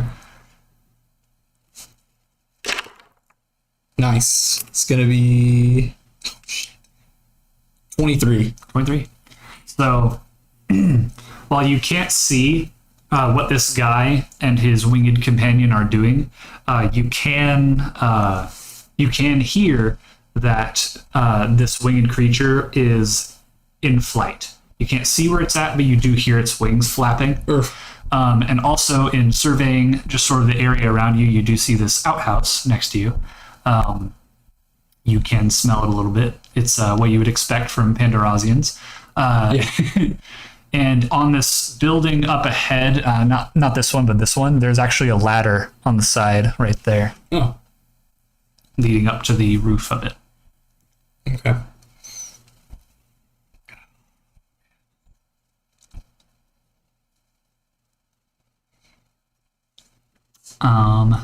So nothing else on your turn? No, not yet. Gotcha. Okay. So you hear the winged creature flying towards you. Does it tell me how much movement this motherfucker has? Let's see. Hopefully, yeah. Or since it flies, I guess it's going to have infinite movement. Yeah. Let's see.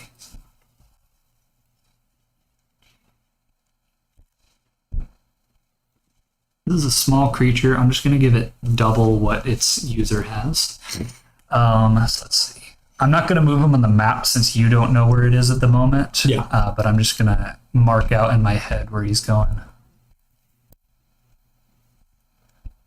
Okay. So I know where he's at. Let's see.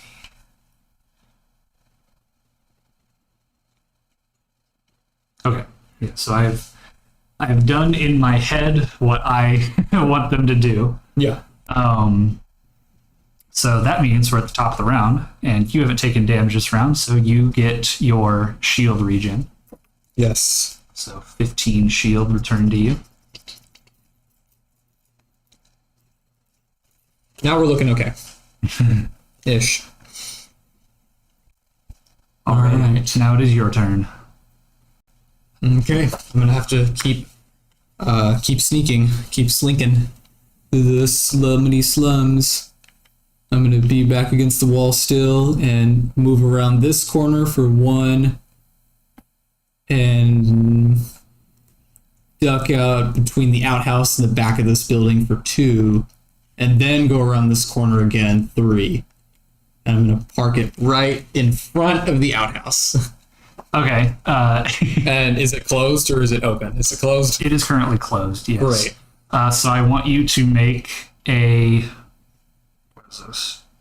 We'll call this an interact check with advantage real quick. I don't like the way this sounds. Nice. That's going to be 11. 11.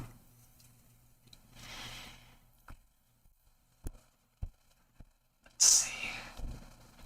So as you stop just outside of this outhouse and you're sort of like peering around it, making sure that like he doesn't have an eye on you, the smell of the outhouse catches your olfactory senses. Yeah. And it does sort of just like, it's gross, fuck. Like it fills your mind for a moment. And let's see, you have a -2 to accuracy checks on your next attack. Yikes. Alrighty. So that was your movement. Thinking about what I'm going to do as far as action goes.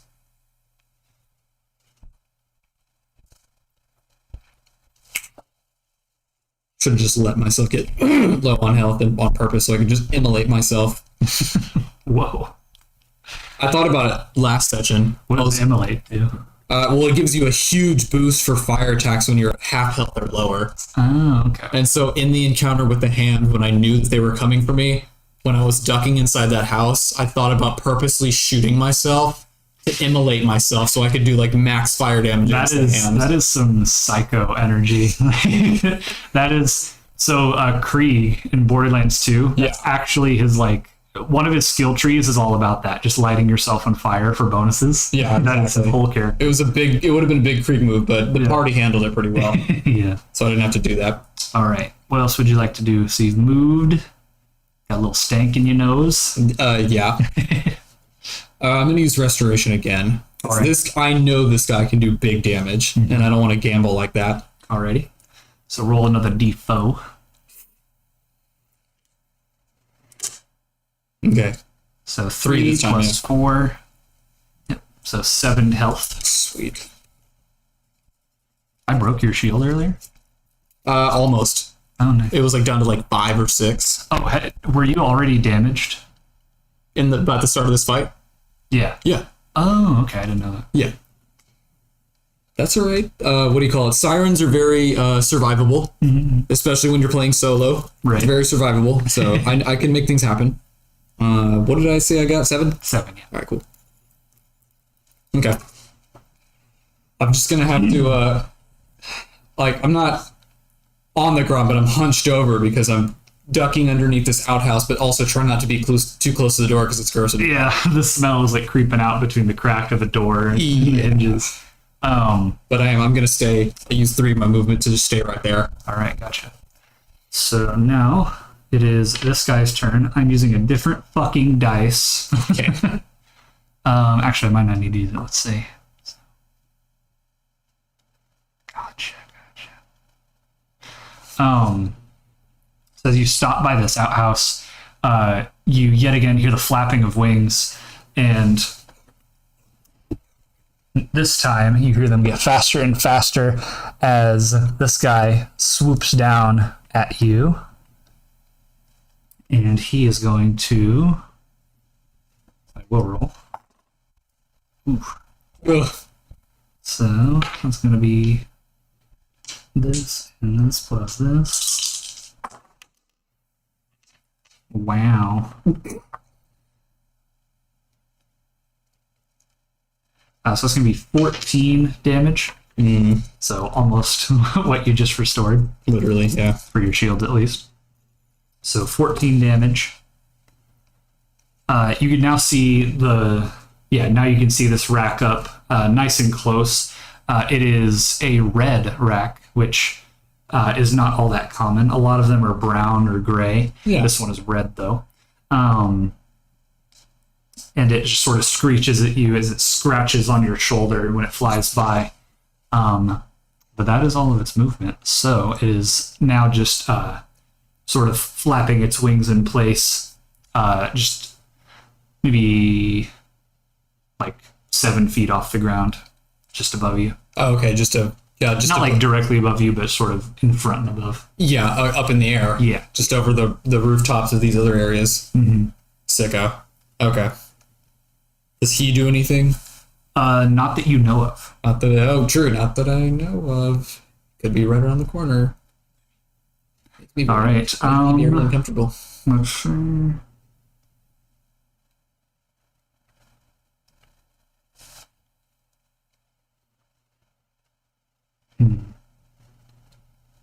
Okay, so I've done in my head what I want to do for him. Okay. It is your turn again. Oh, all right. You did take damage, so no health or shield regen this time. That's right. That's okay. I don't think I'm gonna need it. But yeah, now it is your turn. You have a rack right before you. So I see this big ugly bird. I'm gonna phase lock the rack. All right. So you hold up your hand and lock it in place. Okay, buddy. A small lotus forms underneath it and holds this sphere of elemental pink and green energy in place. All right, the rack is phase locked in place, and it sort of screeches as its wings, as it struggles to move its wings at all. Yeah, in noises that human mouths cannot replicate. Yes. Yeah, I can't even do it. Yeah. I know I want to do it. Yeah. It's gonna be so fucking cringe. I'm like, no. This is why I told Anthony we need the sound effect board. Yeah. There's like have dozens of sounds. I need a sound effect board for every single creature in any Borderlands game. Yeah.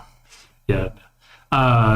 Yeah, so he is phase locked. If you would like, you could do my home rule and use an extra attack to attack and use your action skill on the same turn. So if you wanted to shoot at him now, you could.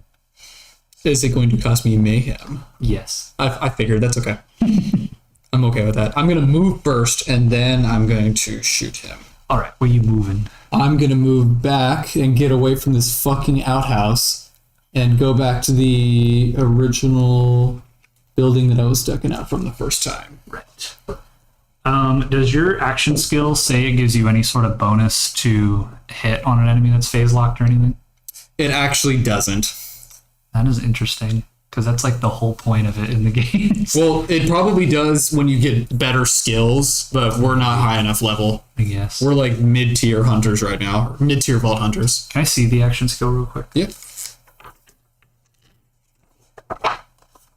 Let's see. I just haven't unlocked it yet. I won't get it until I'm like 8 or 9. So it keeps him from taking actions. Yeah.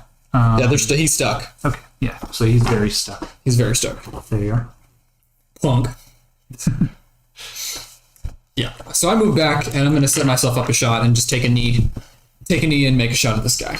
All right, so you run back, swivel around. Are you using your sniper rifle? Yes. All right, cool. Take your shot. Give this guy the big bibbity bobbity. Bibbidi bobbidi boom. Awesome. Big. It's Is that a 15? Yeah. Ooh, baby. +1 for the accuracy. You don't have anything besides accuracy, right?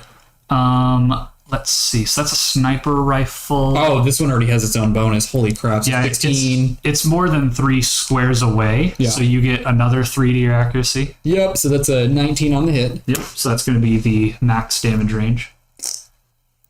Yikes. So I believe that's 1 regular hit and 1 crit. Yeah. What do we do for crits? D12? Yeah. Okay. Jeez, okay, yeah. This is why I like this gun so much. Sniper do a lot of damage. Well, this one in particular, I think it's better than Killua. Not anymore. Not anymore? Killua got probably the best sniper that I've made last session. Come on. Yeah, he got a legendary sniper. Oh, well, he got a legendary sniper. Okay, I can't beat that. It's a little bustode. It is non-elemental though. So. Oh, it's what do they call in Destiny? It's kinetic. Kinetic. It does yeah. kinetic damage. That's all right. Look at Alice being all good now that she tired herself out. Yeah, it only took, 2 hours of destroying the apartment? 2 hours of zoomies. Yeah, 2 hours of zoomies. Getting all these damage dice out of the way. Finally, okay, D12, 2D6, and then I need a healthy, lucky D10. Why don't we use, this is a D12. I'll just say these remind me of Meridia's Beacon in Skyrim. Yeah, I have two matching Meridia's Beacons. Another hand touches the beacon. I hated that quest. Until I figured out that I could duplicate the Dawnbreaker. Oh, yeah. Yeah, and I was like, oh, this is pretty cool. Cheesing, yeah, literally. All right. Let's roll that big radiation, because I don't believe in kinetic weapons. I don't. Okay, 7. Roll the crit. Dang, that moved at 7. 10, and then 2d6 extra radiation. All right, and then I get a bonus for being an elementalist, so 10, 17, 21, 22, 24 radioactive damage. 24 radioactive damage. Let it rip.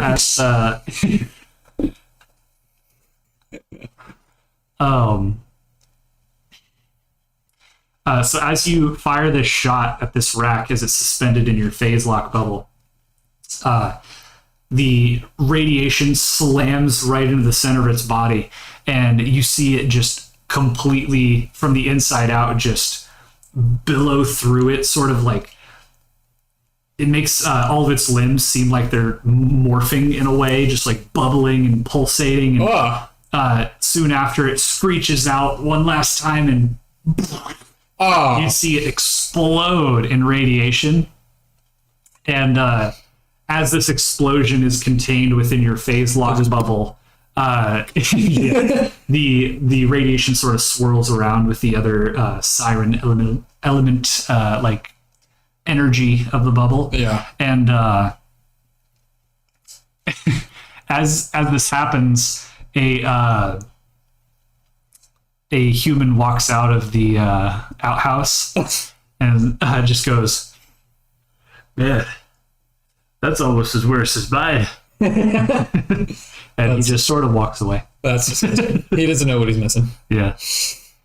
All right. Anything else you would like to do in your turn? I think you've used all your movement, and then you used your action skill and an attack. Yeah. That's about all you can do. Unless you want to drink something. Yeah, or switch guns, which would probably cost mayhem. It does. It does, so I'm going to wait, because I'm feeling okay in this spot right now, because I'm still behind the building. Gotcha. Did the rack die? It is dead. It is no more. I freaking microwaved him. Yeah, pretty much. You like thermonuclear microwaved. High pressure cooking. Yeah. All right. Ugh. All right. Toast. Let's see. So now it is the other guy's turn, It's Mr. and he is going to do something that requires me to roll.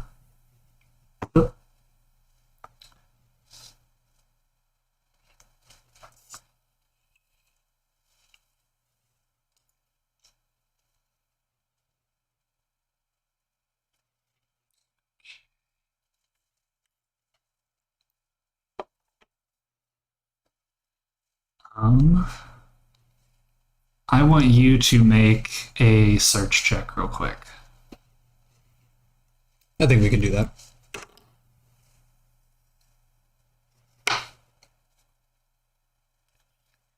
Yeah, okay. 15.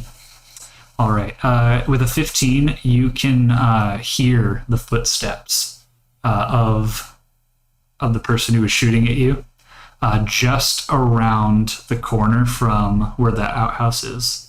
Not here, but somewhere like in this area. You can tell he's there. So I will put him.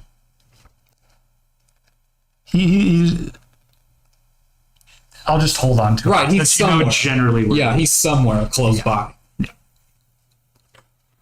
All right. Now it is your turn. Sicko.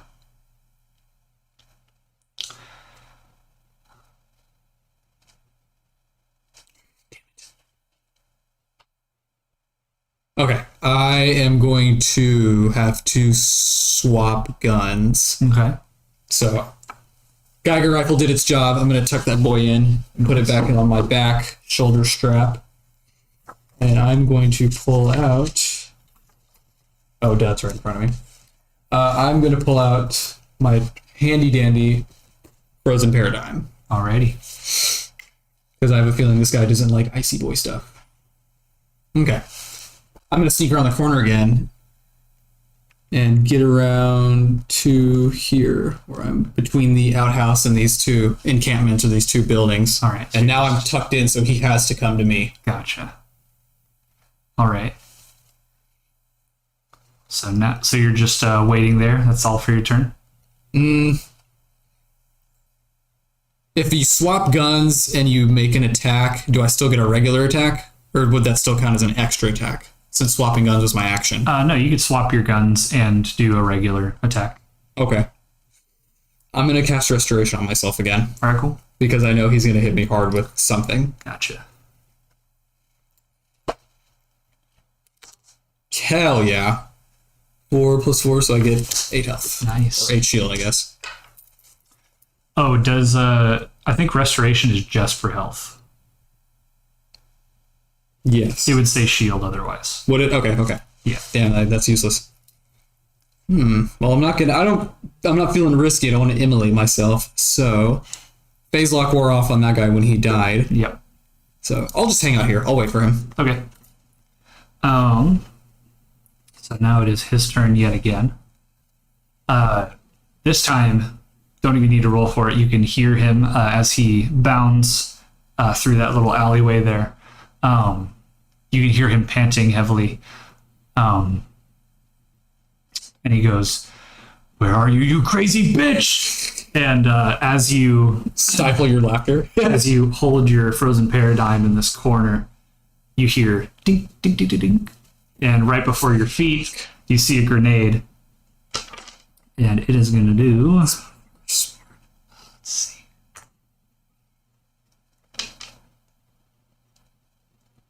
Or wait, actually... I have to roll for that first. Wow. Never mind. you hear the dink dink dink, and instead of it rolling just before your feet, it stops short, and it actually the grenade explodes like right at the front of the outhouse. Great. And just all manner of nastiness comes flying out of this thing as it just bursts, and we'll just go like this. Oh, that's awesome. And half the outhouse is blown away. So now both you and the now visible hunter are covered in feces. Awesome. And Literally a woman's worst nightmare. no, covered in feces and staring each other down. So after this explosion, the hunter is just sort of looking at you from like while feces are raining down from the sky, and you're just there with your gun being drenched as well. And it is now let's see, actually now that he has a view on you, he's going to do an actual attack with his weapon. And he goes, as he turns his sniper rifle to you, he goes, "You killed my bird, you crazy bitch!" And he takes a shot at you. God. Well, from 2 squares away, I don't think he's going to be able to do much, but I don't know what he's got. He's got something real experimental and badass. Something I would like to have. Well, what he's actually going to do is he's going to take this shot and it's just going to slam into the wall behind you. He missed. Oh. Yeah, he fucking missed. Yep.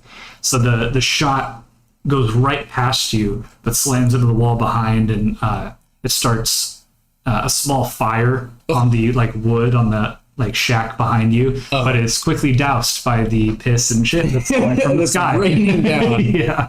Disgusting. That's great. I'm still not frozen. Hell yeah. Yeah, this has been the most... It might be because we're just using 2 cameras. Instead of, 4? Usually it's 3. Okay. That might be it, but hopefully whatever I did with the RAM sticks worked. I think it helped. All right, it is now your turn. Ooh, okay.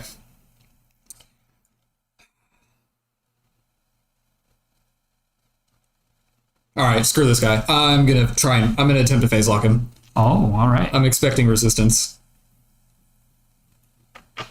Alrighty, so you bring up your hand once again, clasp it, and now he is suspended in your phase lock bubble. I can't believe that worked. And as you hold him suspended in air, he goes, he's just sort of like stuck in air, like gun in his hand. And he goes, "Good thing. Thanks for the confirmation that you're the right target, bitch. I was looking for a siren." I bet you were. And I go like this. Just to be an asshole. did a good job of hiding your tats. You got to in a place like this. Because people like you. Guess you're right. Well, what now? You gonna kill me? I might.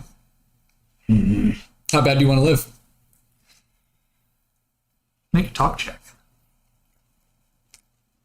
Love negotiating with my enemies. 19. 19. What do you want? Who hired you? Hyperius. Of course. Don't get your feelings hurt if I said I knew that.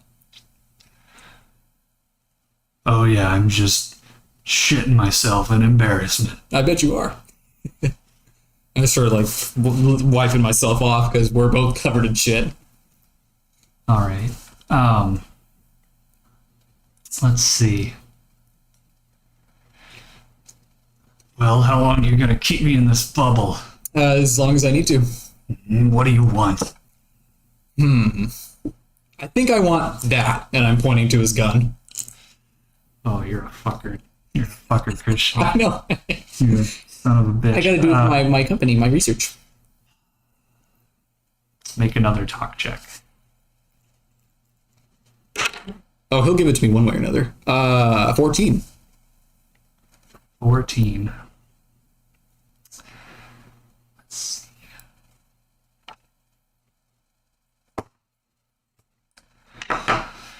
Can't exactly give it to you when I'm stuck in here. Yeah, I was afraid of that. Is it still my turn in combat? We could say combat is ended at this point. Or at least for now, unless he wants to initiate it again after you desuspend him. Right now is negotiation time. True. Seems. That's alright, I know what to do. And I just shoot him with the frozen paradigm. Oh shit. All right. So you unload at him. Go ahead and make an accuracy check. So he gets for being a fuck. Okay. 15 is almost max damage. Almost. So we're going to do a couple of those big boys. Yeah. Not that one. 1 and 4. Mix. What do you call it? Min and max. Min and max. Min and max. And one more. Awesome. 8. And then minus 2. But then plus 2. So it washes out. So 8 cryo damage. 8 cryo damage. All right. You see these shots slam into his shield, and part of his leg begins to freeze over a little bit. Uh-oh. And he goes, "Ah, come on, you just gonna torture me forever?" No, I'm just going to do what I do best, which is get what I want. I can't let go of the fucking rifle in here. That's the point. All right. Is there anything else you want to do on your turn? I could attempt an extra attack. How many turns is he suspended for? 2? 3. 3. Yeah, you could extra attack if you want. Yeah, he's not going to use this mayhem. Or he's not going to miss it anyways. Let's make another attack. Not so great. Which is good. I don't want to kill him. I don't. I really don't. That's just outside minimum damage with 7. So I am a merciful siren. Perfect. 5 more cryo damage. 5 more. Sorry, I forgot to take away from the shields the first time. What was the first bit of damage? Is that 8? 8. Okay, and this is 5.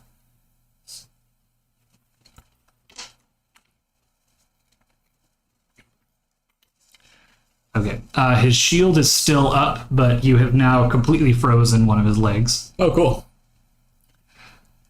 He goes, "Ah, ah, God, never met a siren so into torture." Getting a little, getting tense yet? Fuck you. Yep, fuck you too, buddy. Shouldn't have tried to kill me. At this point, it would be his turn, but he can't do anything. So He struggles. I'll say that fuck you is his turn. Awesome. It's now back to you. Okay. Yeah, good thing Gorf's not here to see this. He might have second thoughts about me. I'm going to shoot him one more time. All right. God. I don't want max damage, but I'm getting it. Or he's getting it.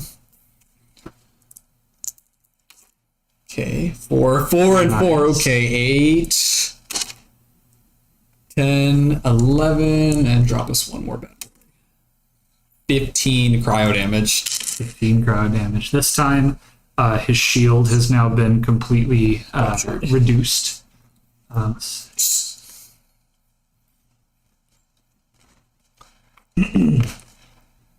And now you're just slowly, bit by bit, freezing his body from the feet up.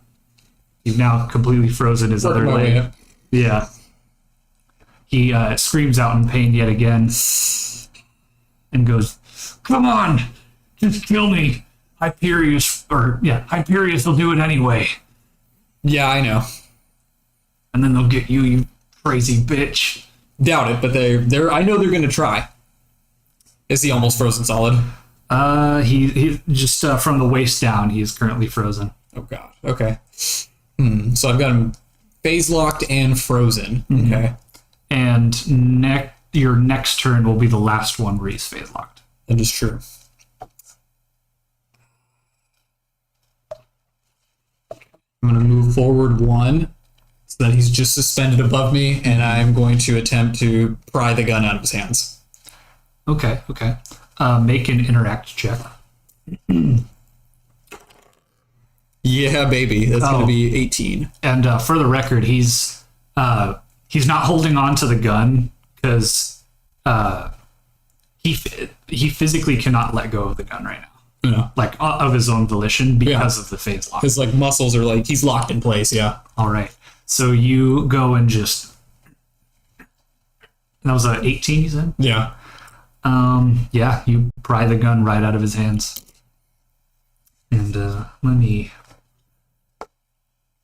do this a little bit. I gotta find a way to organize these fucking things more, because I have them organized by manufacturer. Yeah. But it's still a bitch to look through when I'm like, okay, I'm in Hyperius. Now I need to find a grenade or a shield or something. I need to like have a section. I need to have like a section for each guild, and then a section within that guild section for Every guns. subclass of item. Yeah, like guns, grenades, shields, relics, like all that shit. Yeah, there's what, 9 guilds? Because I wrote it on the card of my there are shield. 9, yes. So 9 times however many items there are times, yeah. Yikes.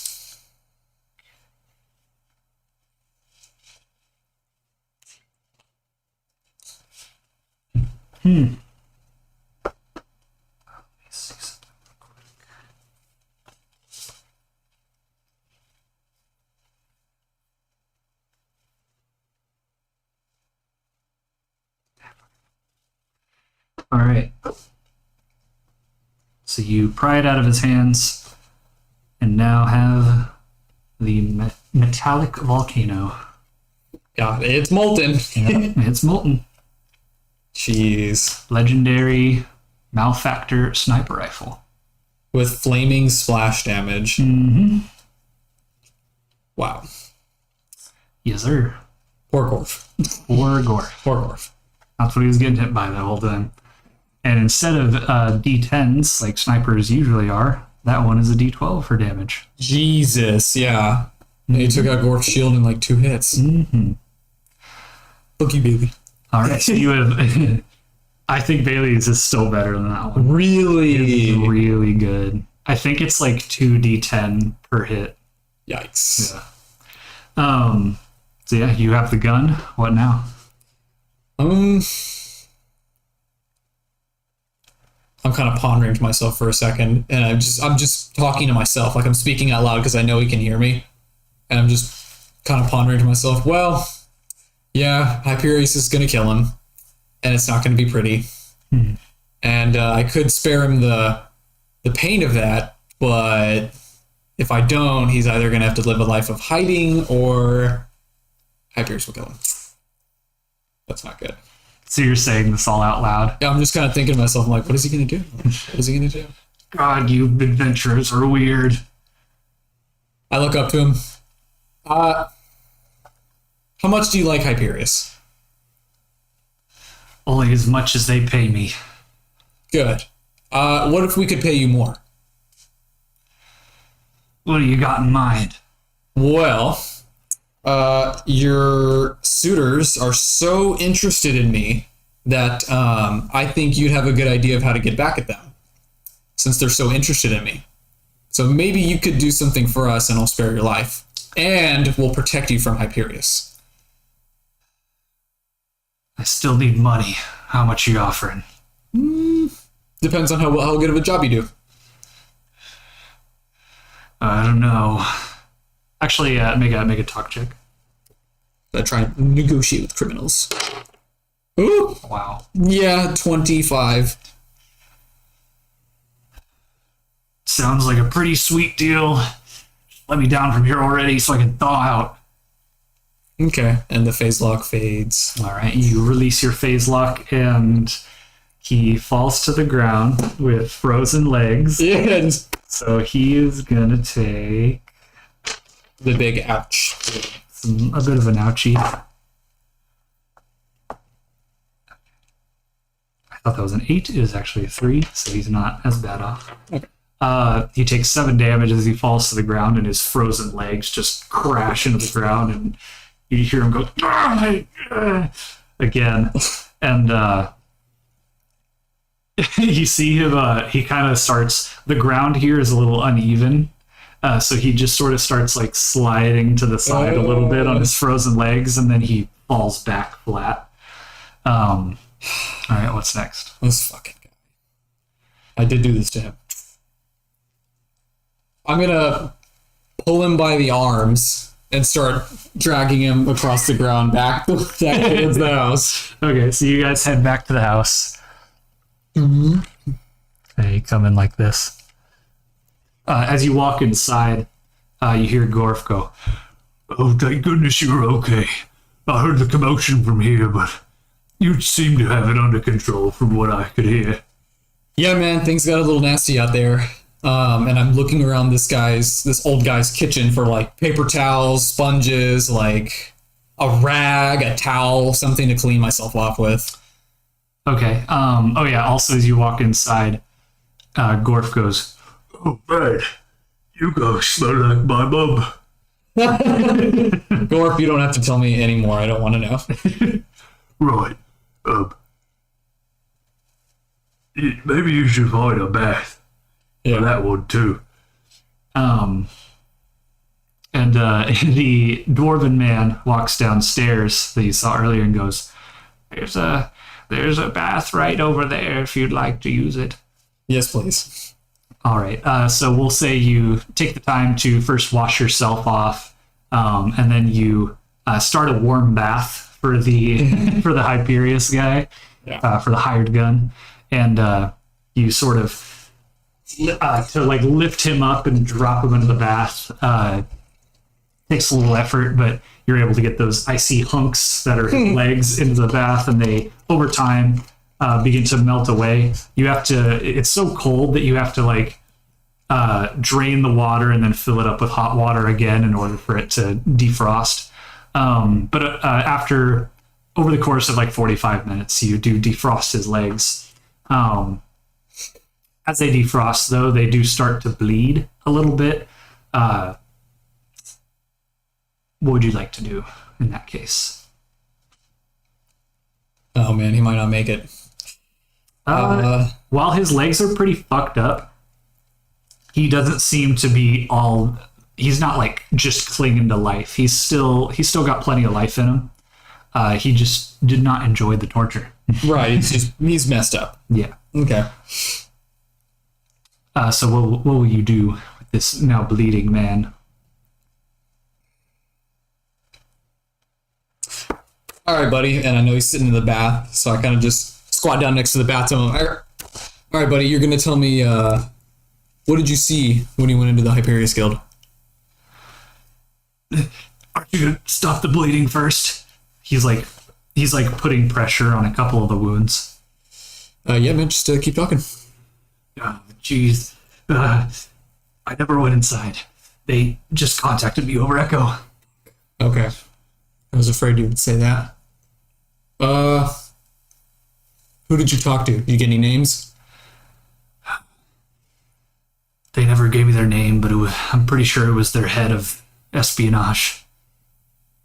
Yep, sounds like some schemy type of shit they would do. Sounded like a nice enough fellow, oddly enough. Just really doesn't like me, huh? I guess not. Everyone's after sirens. Yeah, that would explain why there's literally a handful of us left in the world. Because of dickheads like that. Stop bleeding, please. Okay. All right, make an interactive check. Actually, let me use this dice. Yep. That's why. Dirty 20. All right. Yeah, you grab some towels that were in the bathroom and you wrap them around his leg and Make like a little compress. yeah, a little compress just to put pressure on those open bullet wounds. And yeah, he's no longer bleeding. Let's see. You also take you take the shower curtain and give it to him as like a something to walk with. The pole or the rod? Yeah, like the shower curtain rod. Yeah. Yeah. And he sort of he puts it on the ground. He like lifts himself out of the tub using his legs as little as possible since they're in such pain. And he goes, thanks. And he sort of hobbles out of the bathroom now clean. Okay. He did most of like cleaning himself off himself while he was waiting for his legs to defrost. Yeah. So now you guys are nice and clean as an adventurer can be. Yeah, really. All right, you step back into the room, and you see Gorf is now standing up. He goes, so this is the guy that was shooting at us. I think I'd like to have a word with him, and he sort of steps towards him Oh. and like grabs him by the shirt and lifts him up. Look, hey, you motherfucker. That fire really hurt. Give me one reason not to snap your neck. And I'm thinking to myself, shit, Gort. I'm like, Gort, take it easy. He's disarmed. He still got both of them. Yeah. Maybe I could take one of them as a prize. And Oh, he sort of grabs onto his arm. great. I can't stop Gorp's retard strength. What's the best thing I can do to stop Gorp? I like plug my hands in his armpit. Oh, in Gorf's armpit? Yes. He goes, what are you doing? He's not worth the trouble, man. Just let him go. Are you sure? This guy tried to kill us. I know, but and I flashed him a little bit of gold from my pocket. He was just mixed up with the wrong people. Well, I can relate. Right. Places him down a little hard. And the guy still holding on to the like shower curtain rod, he lands on his legs and just goes, Thanks, big guy. No problem. Anytime. Yeah. Fucking Gorf. all right, what do you do next? Hey man, where are you going? Gorf? No, like the assassin. Wherever you tell me, I guess. Okay. Yeah, I'm not done with you yet. I want you to meet my friends, and I'll see what they think about you. I think you'll like working with them. Oh, God. Can I at least go heal up a bit first? I got you covered, and I throw him a health potion. Thanks. And he just pops it off and glue, glue, glue. Don't even have to roll. He heals back to full. He wasn't all that damaged, actually. Just being a little bitch. Typical. All right. That's better. And he just sort of tosses the shower rod aside. Well, where are we headed? I got to catch up with my friends. There's been a lot of people coming at us from all different angles, and particularly I feel like they were coming at me. So they're probably off fighting some more hams or fighting some more guns for hire. This hunter goes, "You guys got some sort of hideout or place you stay?" Yeah, something like that. There's a couple places we duck out from time to time. I think your friends would be there. They might be. Yeah, we can go check. All right, lead the way. Okay. And as you guys exit the building, the hunter goes, "Later, big guy. Sorry for all that." And he points at like the wounds on his chest and such. No hard feelings. As long as you don't hurt my friend again. I don't think I will yet, at least. And he keeps walking outside. Oh, Gorf. Sorry for getting you mixed up in all this, but I'm really glad I had you here with me, man, because there's been some shady shit going on in Pandora. No problem, little missy. Call me for help anytime. As long as I'm not busy with guild business, I'll be sure to come help. Hey, you know what? Speaking of which, man, I feel bad for getting you mixed up in all of my business, but I'm glad you were here to cover my ass. So maybe this will make up for missing your shift, and I give him 20 gold to cover the cost of missing his guard duty. Nice. Oh, thank you. It's quite generous of you. Oh, anytime, pal. I'm going to need you again, I'm sure. Well, guild will probably be wondering where I'm at. Yeah. I think I'll have to do one of them reports. Just between you and me, I don't know how to write. I've just been bullshitting my way through them. I don't think anyone really reads those things. Well, hey, when you get back to the guild hall, you'll have a good story to tell. That I will. Well, I'll see you around. All right, man. And he sort of, he was like pound his chest. And as he does, he goes, and he heads off towards the last guild. All right. And you and the hunter head towards, where? That was the thing. So you know at this point, you guys have sort of made the Undercity a temporary home. Yeah. And you guys are now, of course, members of the Alas/Torg Guild. So, Those guild halls, they didn't combine their buildings, right? They're just in unison. So funny thing about that, one thing you saw when this was like episode 1, or not episode 1 of the stream, but session 1 of Books and Badasses, when Ananki was like building all the guild halls at the very beginning.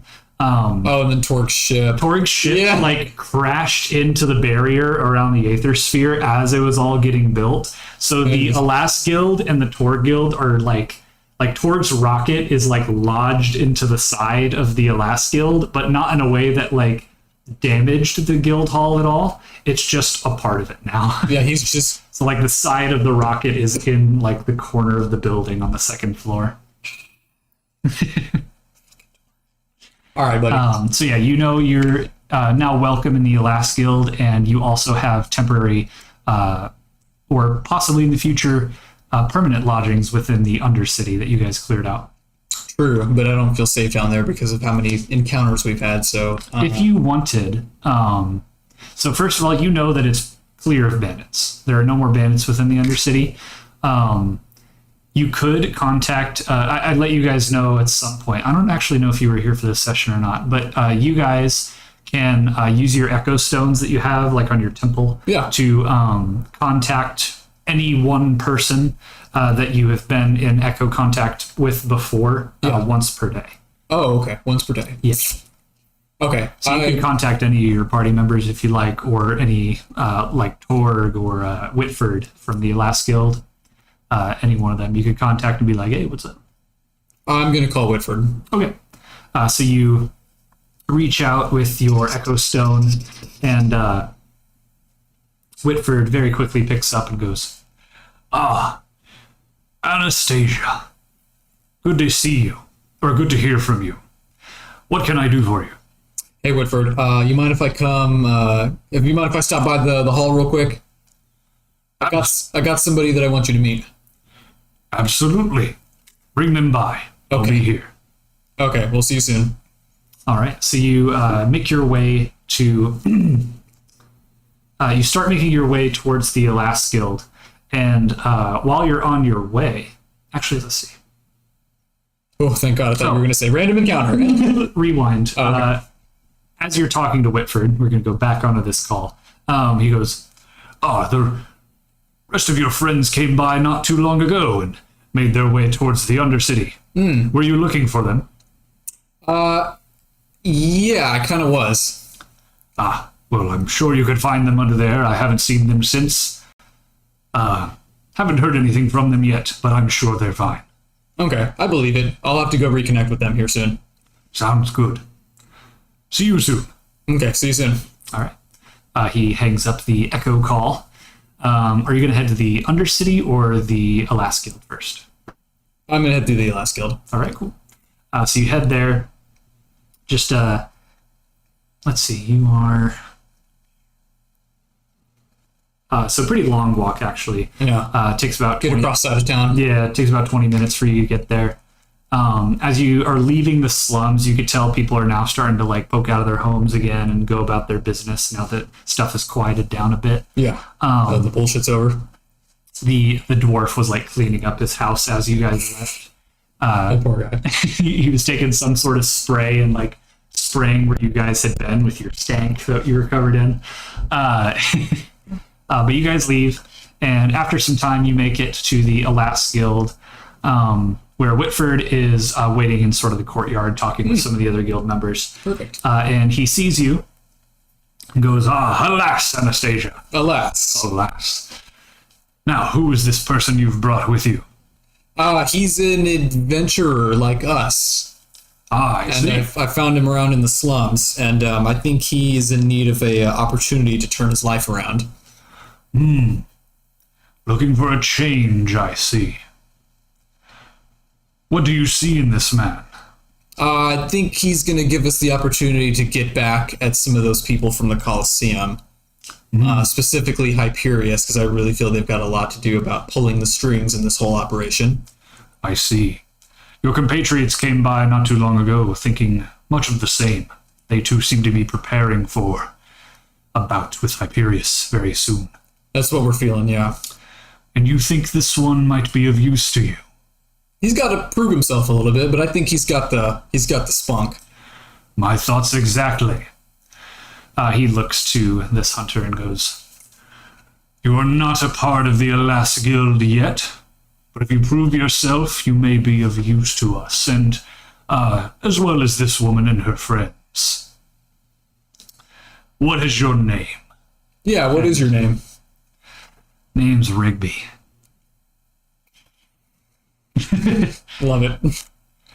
Rigby. Very nice. Well, I'm sure you'll love to meet Anastacia and her friends very soon here. I believe they went to the Undercity, as I told you earlier. Still haven't heard from them yet, but they should be fine. If you need anything from the guild, please step inside. Otherwise, you could find your friends within the Undercity. Okay. What do you call it? It is 4:36 at the moment. If we got to get you out of here by 5. I know, but we're having such a good sesh. No, we're making such progress, Sean. So much progress. Let me step outside. Okay. Like physically, I need to step outside. Because the forecast is for the entirety of this area in North Austin, but when I left my apartment, I don't know if we should open this. So it's like, oh, my door's locked. We just like feel what it's like through here. I just want to see what it's like. I want to see the like percent. It doesn't look wet. Nah, it's not raining. Okay. Not yet, But it helps. Or no, they can't see the camera. No. I just had to make sure it wasn't coming down. I know it's coming soon, and it's moving through Austin. So. All right, not doxed. Yeah. It cold. That could be a lot of places right now. All right. Whitford, let me come back. Well, let me catch up with you next time because I do need to find my friends. All right. I will see you then. Okay, I'll see you then. Alas. Alas. All right, and you're headed toward the Undercity? Yep, come on, Rigby. All right. So at this point, you head into the Undercity. You pass through that initial like shanty town as you go down the stairs. You see a couple of the people. So I'll explain this next session. But Start of the next session. you see a charred skag on like a spit roast next to the little fire in the center of the shanty town, and I forgot what you it was down see here. you see a mother and her two children eating like bits of the meat off of the roasted skag, and they just sort of look at you and go back to eating as you pass by them. And at this point, this would be, as you like travel through the Undercity, this would be around the time when you would reunite with the rest of the party. So I think we can go ahead and end it here. Okay. Yeah. All right. So you found a possible new companion. You had a little adventure with Gorf. Freaking Gorf, man. Yeah, I'm so glad to see that guy again. all right. I think that's where we'll go ahead and call it. All right. Thank you guys for watching yet another session of Bunkers and Badasses. This, as we said in the previous episode, this coming Friday, there will not be another episode, but we will have another one the Friday after that. So no session the Friday near Thanksgiving. We'll see you next time. Happy holidays, everyone. Later.